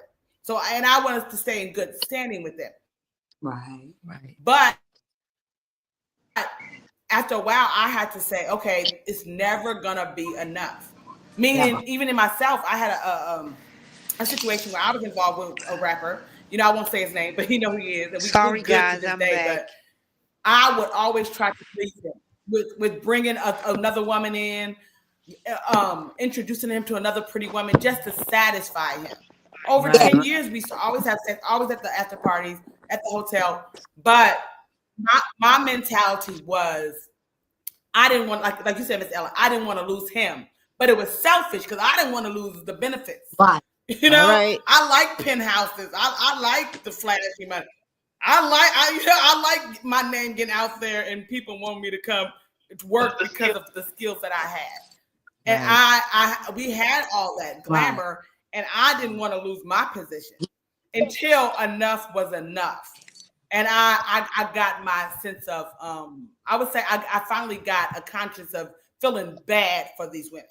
Yeah. And then I got brave and said, I don't care what you want. I'm writing a book about it, and this needs to be exposed. And I exposed myself because I was a part of this too. And now I go back to the models, strippers, women that I know, and say, I was wrong. Forgive me for being a part of your craziness. Even though you asked me to do it, it was consensual what we did, but we tried to get this fame and stuff the wrong way. Right. Did any of them cry rape though, Esther? Did any of the people that that cried, that wanted to be in that, did any of them cry rape? No. None that I ever was a part of, because I still have a relationship with them to this day. But there were some who did say, and this is like all the stories you hear about Nelly raping people and just different stuff. They were down with it at first, but when it would stop or they wouldn't get picked, they would go to the news and scream rape because they wanted money. And then you got people who are gonna watch me now who are taking hush money. The bodyguards. Let's talk about that. Let's talk about Clyde Davis and executive directors. Who knows what goes on behind those mansions, in the Playboy mansions? And then let's talk about women. Let's talk about men that are different color. Right, meaning like R. Kelly, the Bill Cosby's, Puff Daddy's got caught. Where's the white executive men that I know personally? They're behind a huge prostitution string in Hollywood. Wow. And they know who to set up. They're all in it together at those parties. Wow. So you bring me to that here, and I want the tapes to come out so we can see the Hollywood executives, the people Clyde Davis that hide behind their name. Because Puff Daddy probably was exploited too. Yeah. Yes. I'm just saying, Yes. I didn't see some crazy stuff. A lot of them they all behind closed doors together. So I was gonna ask that question then to all of you guys. How much of this do you think is because he's black, if at all? Do I you think that plays a part in it at all? Of course, I think that they make them examples. Oh, let's make an example of him. Or, Yeah. even though he was a billionaire, he's probably lowest on the totem pole, baby. The people that's probably ahead above him got so much of money that can't be touched. Or if he say that's right, he might end up with something wrong with him. So it's like when you look at P. Diddy, if he a billionaire and he doing it, how many of them up there before him or higher than him has groomed him? His parents, all the stuff he went through. That's like right. I said, from as a psychologist to a psychologist, and if you know anything, you go back into their childhood. What was going on in childhood to make them even think that this was okay? And then you go back. That's right. Digging into their life and how they were taught and what things they went through. And then, of course, like with me, thinking, oh, if I be with a drug dealer, I'll get out the ghetto. Well, that's the same thing that they feel. If I stay with him, I'll get out of the situation, or I'll make more money, or I'll be famous, or whatever it is. That's what it is. It's always everybody is in it for money. I'm sorry. But I'm sorry. Oh. Alyssa, you said such a strong thing. You said he's at the bottom of the totem pole. Puff Daddy, Sean Combs, I love you. I done met you before, partied with y'all. He is at the very bottom.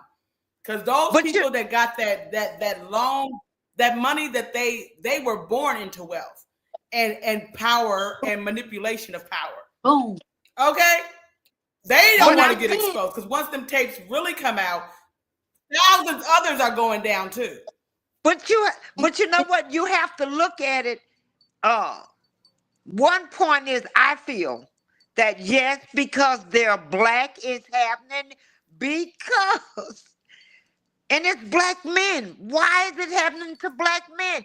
Because they have to reset their mind, guys. They have to change their mind, because due to the fact all this money and this power playing into this, and you are allowing another man to give you so much money because he thinks you're beneath him. And you're going to take that fall. And he's not going to take the fall.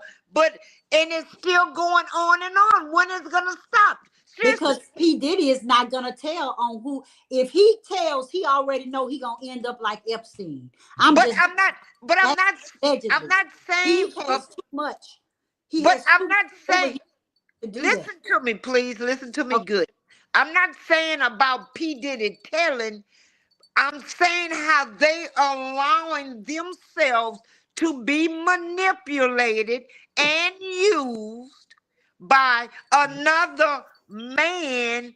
And he's doing that because, look, now you got whatever his name is. All I know is Club Shay Shay. What? That's all I know. I'm sorry. But look at it. It's all your professional black men. They're going to have to learn sooner or later, guys, that these other women of another culture, race, nationality, however you want to say it, females are being groomed by mothers to target black powerful men. And these black men should see this going on. I've always said that. They're being groomed. The Kardashians' mother stated she teach her girls to go after black influential men. Kim Kardashian couldn't do it with Reggie Bush because his mama shut that down. His mother did that. But until I you didn't got realize these, that. oh yes, ma'am, Miss Reggie's mother shut that down. And but these men have to also take accountability.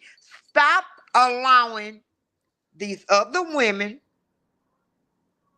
and I have to say this, guys, I'm not getting off the subject, but they are not gonna stop doing it because you going to another nationality, race, whatever, that's not gonna backtalk you, gonna do what you say do. If he tells her to run buck naked in the wintertime in the middle of the ocean, they're gonna do that. Versus I have to deal with a black woman that if I tell her something, she knows better. So she's gonna come back at me with something. You know what I'm saying?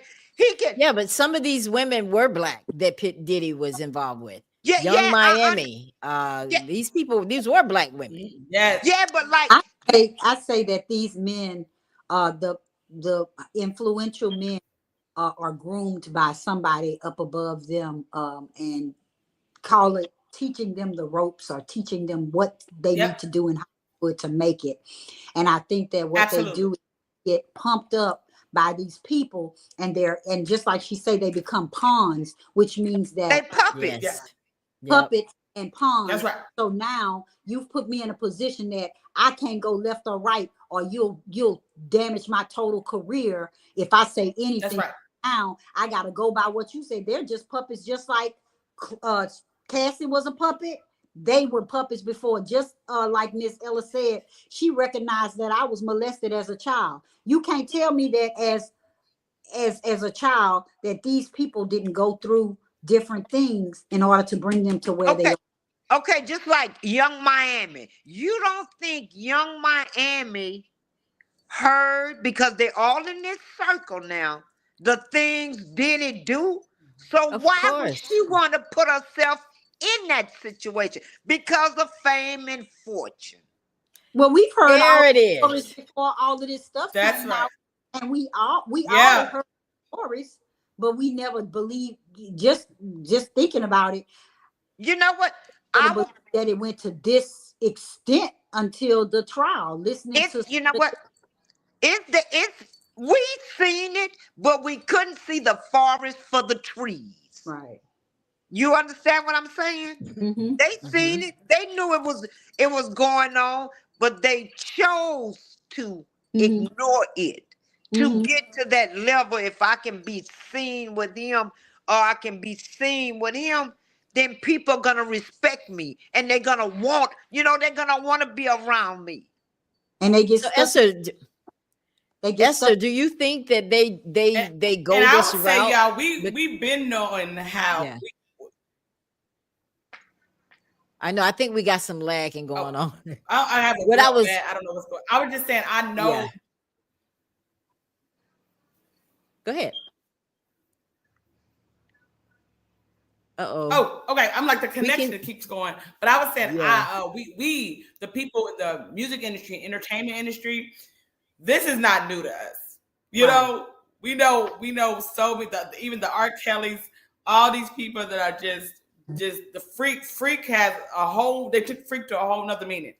You know, and you hear stories, and you know how other people get down. And so it's coming out to the media now, but a lot of people been knowing that, Just Yeah. think So this about is, Yeah. allegedly Rick James and what's his name, Sexual Healing, and all of this stuff. When you were listening Marvin to all Gaye. of Marvin Gaye's and all of these people, they probably were being having these freak offs long before us, long before Diddy came. This had to manifest. Yes.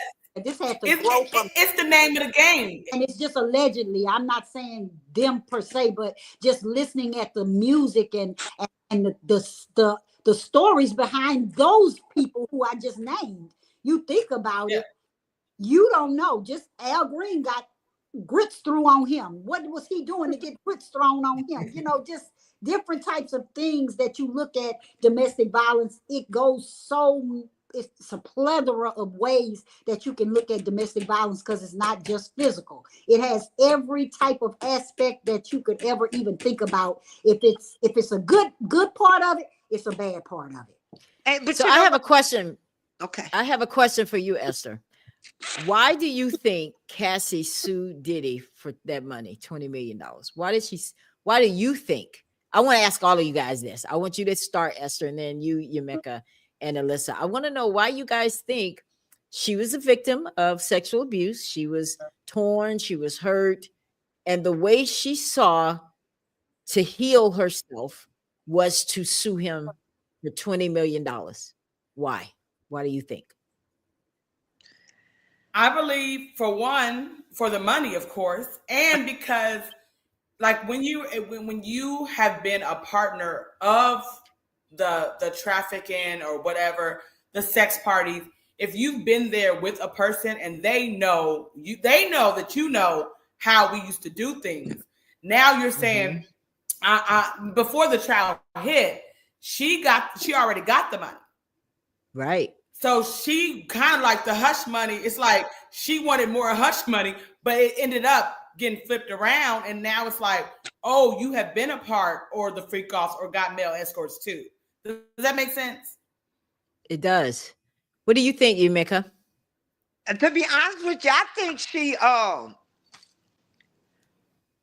was P. Diddy involved with anybody else when they broke up? You know, Yeah. okay, then He a that she wasn't good at singing or any of that, so that cash flow died down. So in order to get that cash flow back, and I'm sorry, I'm being honest, to get that cash flow back, she turned around and sued him, and then got money from the hotel too. So Yeah. it all goes back to all these things happened to her. I'm not saying they didn't. Her mind frame is, I'm gonna get this money now. You don't want me Somebody anymore? was in her ear. You better Yeah. believe somebody was in her ear telling her, girl, this is my issue. Yeah. Why didn't you go to the police to get him in trouble then? Exactly. We're out but Come you went on. to the money. You went to the money. That's why I have an She issue with exploited it. him. Yes. Exactly. But And you all know- of it's coming out anyway. So But why you was she know, on the stand anyway? Yes. It was always in the news that whoever P. Diddy got involved with, he took care of their families as well. Okay? So when he's not her, he's not Cassie done. Him and Cassie done. Cassie, mama, dad, and everybody else not getting free houses, nothing else. So we got to get this money to make sure we still taken care of. But he was still blackmailing them, and Yes. Let me tell you. Elsie, her parents. You know Yes, what I'm saying, Miss they Elsie? turn into pimps too. Just like with the R. Kelly situation. Exactly. A lot of those victims started to tell because they couldn't stay in the mansions no more, and their Rolls Royce was getting old. But you don't tell how much money you done got from these rappers. You know, you don't tell how over the years millions and millions of dollars. And I'm talking to every female that has turned into a pimp. Now you're exploiting these rappers, but it was consensual. But if they stop giving you what you want, you flipped it on them. Exactly, Miss Ella, and that's what's going on now because it's in the news. I mean, I'm not privy to the fact that it can't go both ways. In fact, perspective is you can look at it in both ways. You know, I've been a victim, so I know some of the tactics that we do in order to stay in the good graces of our perpetrators or stuff like that. But I have also, being honest, being with drug dealers, being manipulative too, because hell yeah, I wanted the money. I wanted to get out of the ghetto. Okay, but look, Let's be honest. Yes. Look what you said, because I dated drug dealers. I sold cocaine. I made my own money. I wasn't gonna let nobody make no money. I did my own money. But listen, come on. Oh yes, ma'am. I did that cocaine because that money was good. It's good. It was good. And I also helped family members with that money too. So And they didn't try to stop you That's either right. because they were getting some money. So Oh, okay. going back to Cassie, cash flow stopped. Her family cash flow stopped too. Mom and dad and whoever else needs that money. Come on, let's be real. I'm gonna be That's right. honest So now. do you blame her though? You can't say, but wait a minute. This is I'm glad you brought that up. There are This is what benefits Cassie with said. dealing. There are benefits dealing with billionaires. Exactly. This is what Cassie said. Cassie said, and this is a quote: "After years in silence and darkness, I am finally ready to tell my story and speak up on behalf of myself and for the benefit of other women who face violence and abuse in their relationships." But she said that after she got $20 million. That's what I'm saying. So Miss you Ella. can't be double-sided. It can't After be she got about the 20. money and then about helping people. Which one is it? You got to Exactly. pick one. Yeah. It was about the money for her. And everything they say he did is allegedly. But what she did getting that money, that's not allegedly. She got that money. Yeah, she got the money. So And why did just he like- agree to it? I wonder. Why did he agree to give her? Because he did it like the next day. As soon as she filed the lawsuit, she got Because it he the knew next Yeah. what day. he did. But you know what? I don't know. I've been reading up on this, and it also was stated that allegedly Cassie knew about what was going on when the guys P Diddy was uh doing business with for his alcohol. When that deal went bad and he flew out there to Mexico and he went to a empty field, nothing was grown. And that man came to the point where when all that transpired, Cassie suing him, all of a sudden Revolt TV gone, his alcohol gone. But I What think the- that people accuse Diddy of thinking he was above.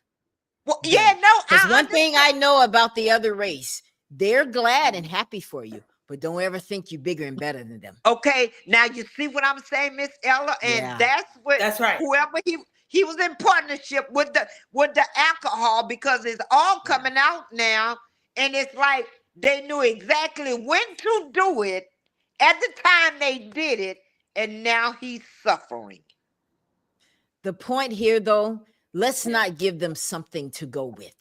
Exactly. You gave them your life on a silver platter. Yes. Money is power, and money, it just, the love of it is Mhm. ruining people. Yes, it is. Money in a And- fool will always part. Money That's a in good a saying. fool will always part. You know, we get this money and woo, you know, we become foolish with it. That's right. We That's become right. foolish with it. So And- I want to talk about something else, though. We're going to get off Cassie a little bit because what happened Okay. is this was not the only one that's involved in this mess. You have, we know that he went to these other people. I found some things when I was watching these videos, and I can't share everything here on the broadcast. We'd be here all night. Exactly. But one of the young ladies, Jane, the Jane one, Mhm. her rent is getting paid by Diddy still. $10,000 a month. Mhm. $10,000 a month. But you're a victim. Okay. Now, Yes. Thank you. let's Miss talk Ella. about that. Thank Let's talk you, Miss- about that. Thank you, Miss Okay. Ella. Thank you. Can you be getting your needs met and be a victim too? It's No, like, I ma'am. don't really like what you did, but I appreciate you paying my rent. And I'm going to keep letting you pay my rent and my legal fees. He's also paying for her legal representation as well as her rent. Yes. How you gonna sexually abuse me and oh Lord. Oh. This is what I'm saying. This is why, for me, I said we have to talk about all of this because this is the stuff that a lot of people don't dig and find. I did my research because of the show, Yes. but most people don't do that and they just make this opinion. And I have to look at it because although, yes, Alyssa, you were true and bona fide a sexual abuse victim. You were true to the game, but not everybody is. Just because they say it doesn't mean that it's true. Everybody has an agenda sometimes. Oh, And yeah. this Jane girl, why was she getting upset because Diddy was talking to somebody else? She saw Diddy on, and I have that video, but I'm not going to show it because we're running out of time. But she saw a video of Diddy with Young Miami, Exactly. and she was like, wait a minute, Mhm. you need to tell her to take that down. Why are Yes. you so concerned? Didn't he give you an out? If he's with somebody else, you should thank God. You got an out. I Well, agree, what Miss happened? Ella. She stopped talking to him in December of 2024. She stopped talking to Diddy. She was like pissed at it. I don't like all this stuff, what you got me doing. She was gone. Why wasn't Diddy running behind her? Why didn't he come trying to knock her door down and try to throw her over the balcony? Why wasn't he doing that to her? Because he didn't care that she left, which means that's not force. That can't Thank be you. force. It can't be coercion if you're agreeing to do it. Thank you. You're telling me you want to do it. You're the one setting this stuff up. Oh, you know, he told Jane you wanted to set this up. I'm giving you a chance to do it. Go ahead. But where he messed up is that she's the one that actually did it and got somebody in Atlanta. And that's a whole different question. But I want you guys to listen to something real quick before we get out of here. I really want you to hear this. I want y'all to listen to this. Hey, I really don't know what's going on with you, but I just want to just give you a heads up that I'm about to really disappear on you. You feel me? I'm not going to be playing these games with you at all, at all. So I don't know. You think you silent treating me, and you think I'm gonna be nah. You'll have a rude awakening. You'll just have silence, and ain't nobody threatening you. And I ain't trying to go back and forth with no woman. You know what I'm saying? I'm telling you, I ain't got no time for no motherfucking games. Where my life is at right now, I don't have no time for no games, baby girl. Me and you could be mad. I could have a spat. We could have whatever. Then after that, you better get on your job. That's really that's all it is. Cause you got me on my job. Nah, it ain't never gonna work like that over here. You know what I'm saying? I was trying not to leave this message, but you have left me no choice. So either you go in the direction of like moving on and shit like that, or you like just like have me just keep moving. Ain't no threat. I'm just being clear. I can't do this shit with you every time you get upset.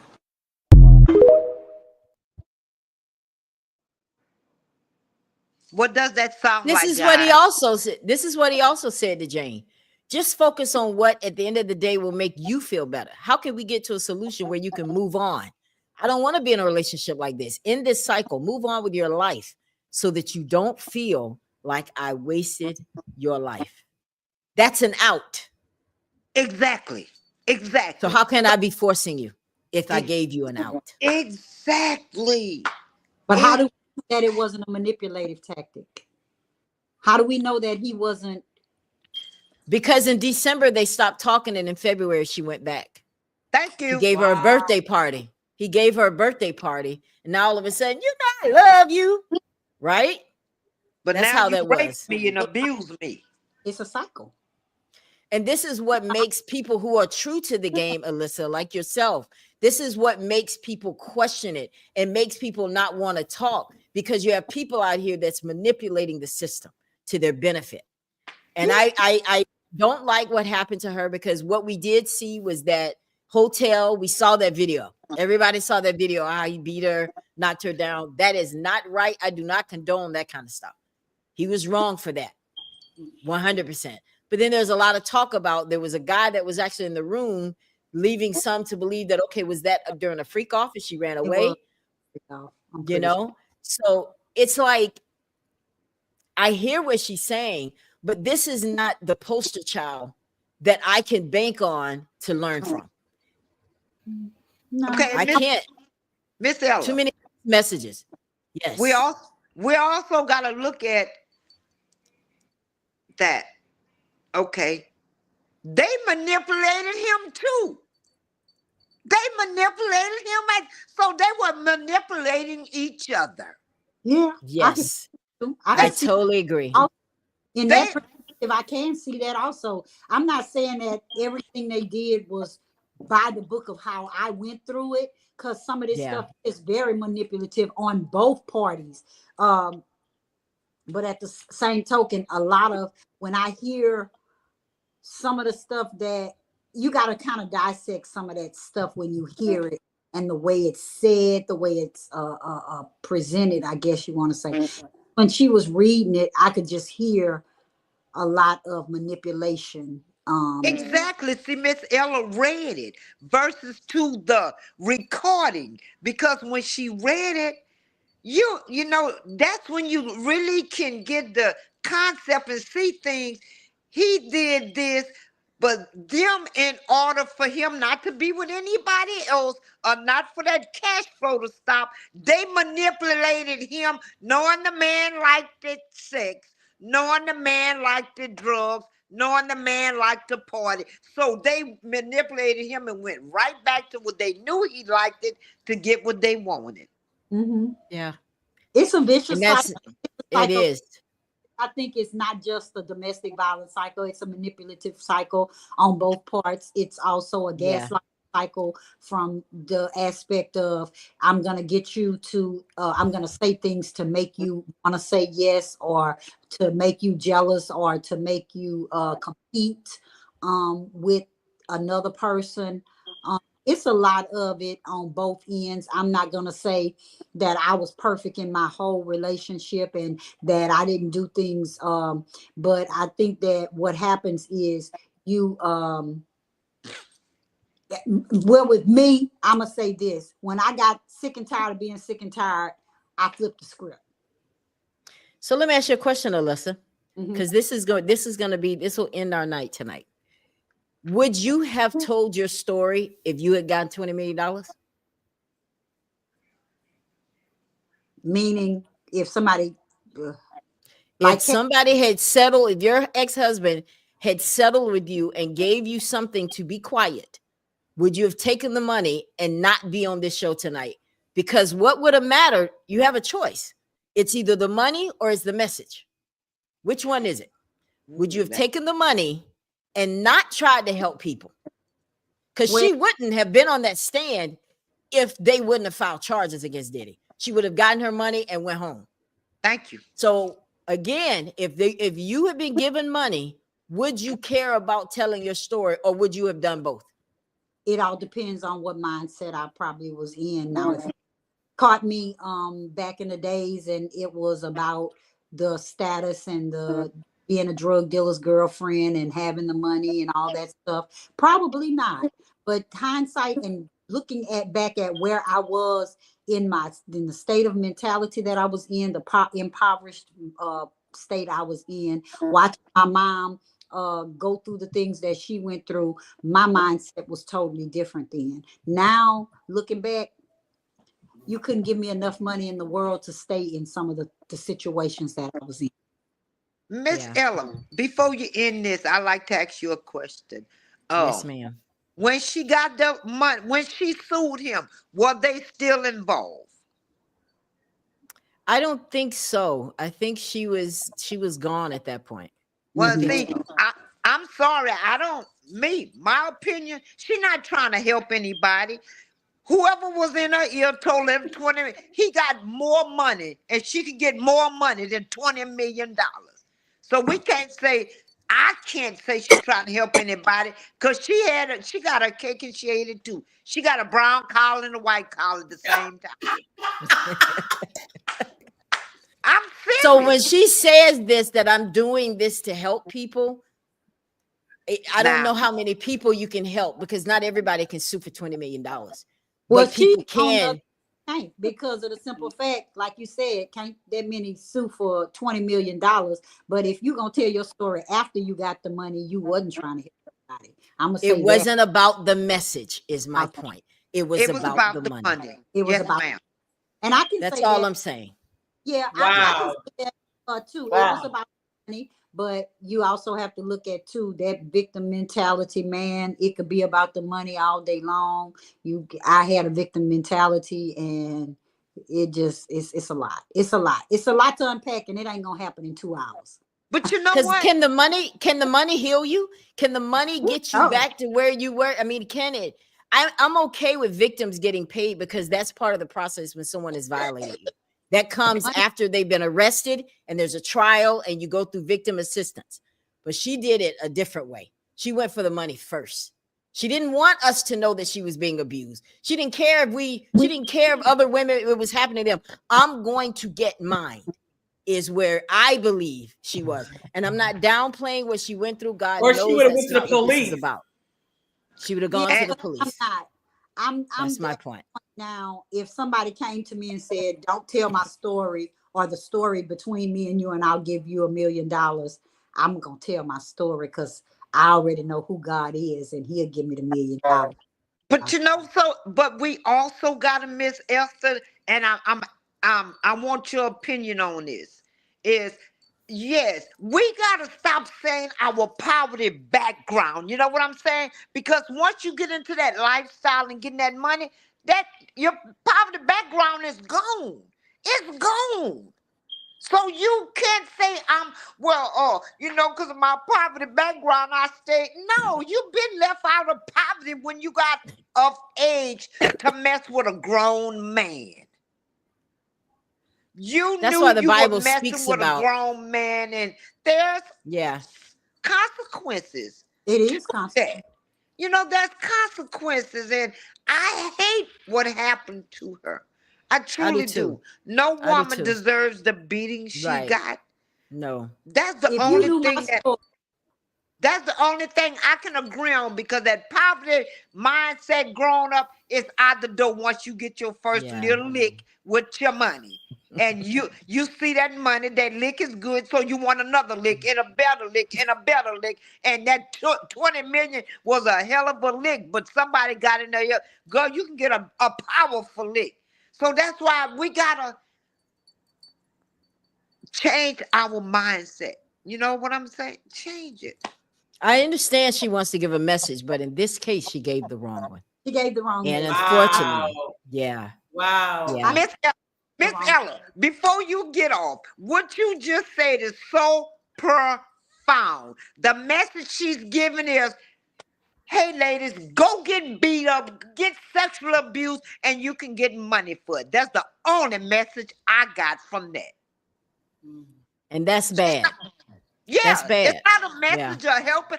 The message is actually telling a woman, if you dissect it, go do this, and you're going to get money from it.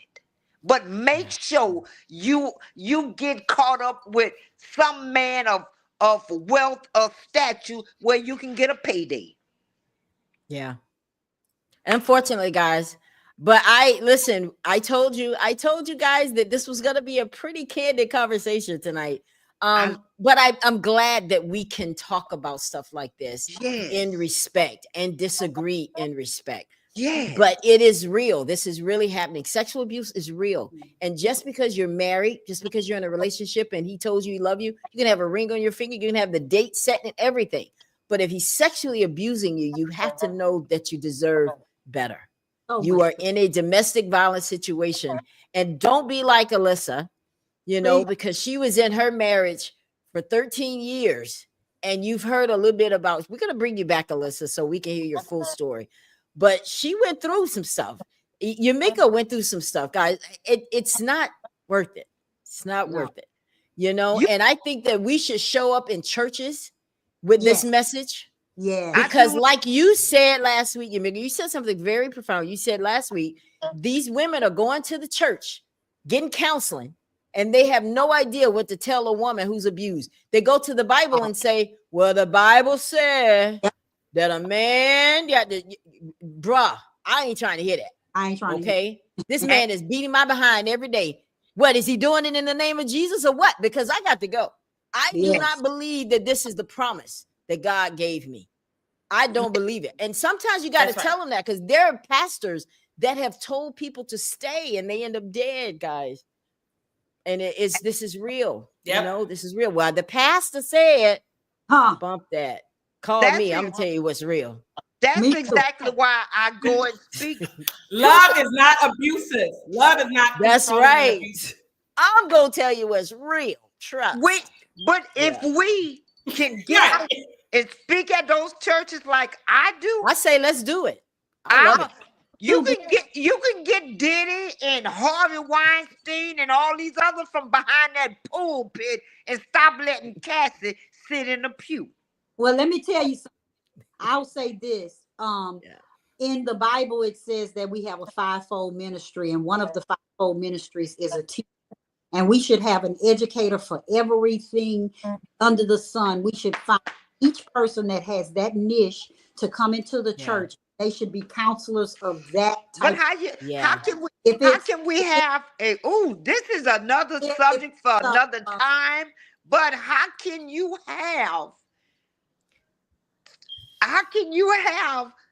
someone in the church to educate you when the pastor want to be the master manipulator and don't want no one to come in and help you? But that's what I'm saying. We're supposed to, as a church, there's a fivefold ministry inside. I love you, ladies. This was good. And we should have teachers, educators of domestic violence, educators of murder, suicide, whatever it is. We should have people in our church to be able to counsel these people. Where are you located at, Miss Esther? Can you guys hear me? Oh, okay. Yeah, I can hear you. She's probably frozen. Where's she located at? I'm not really Esther, where are you located? Where are you located? I'm from St. Louis, but I live in I have a place in Oklahoma and I'm St. Louis. You live in St. Louis? St. Louis. I was stationed at Scott Air Force Base. I wanna go I wanna go down there and pick her brain.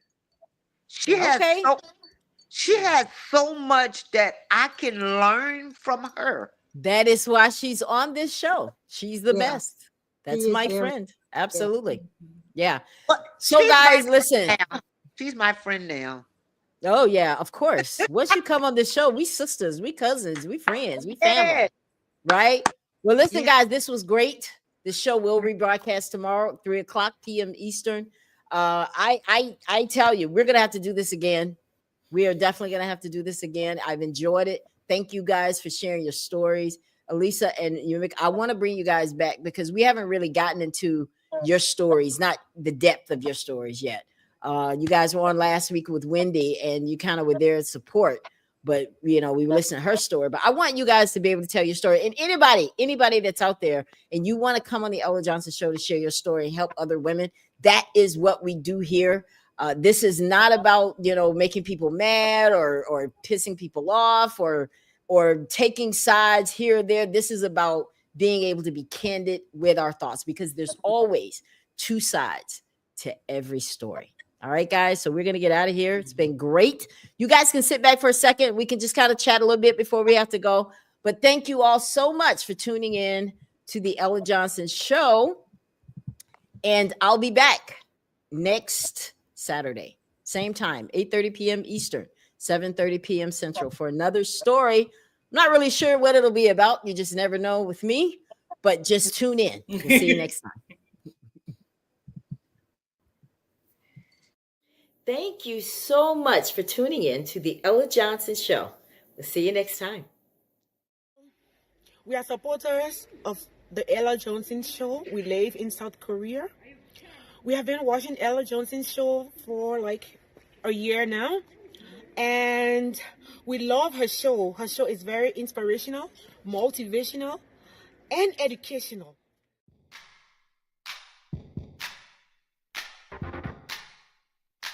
If you would like to be a guest on the Ella Johnson Show, send an email to theellajohnsonshow@gmail.com or send a text message to 407-334-6997.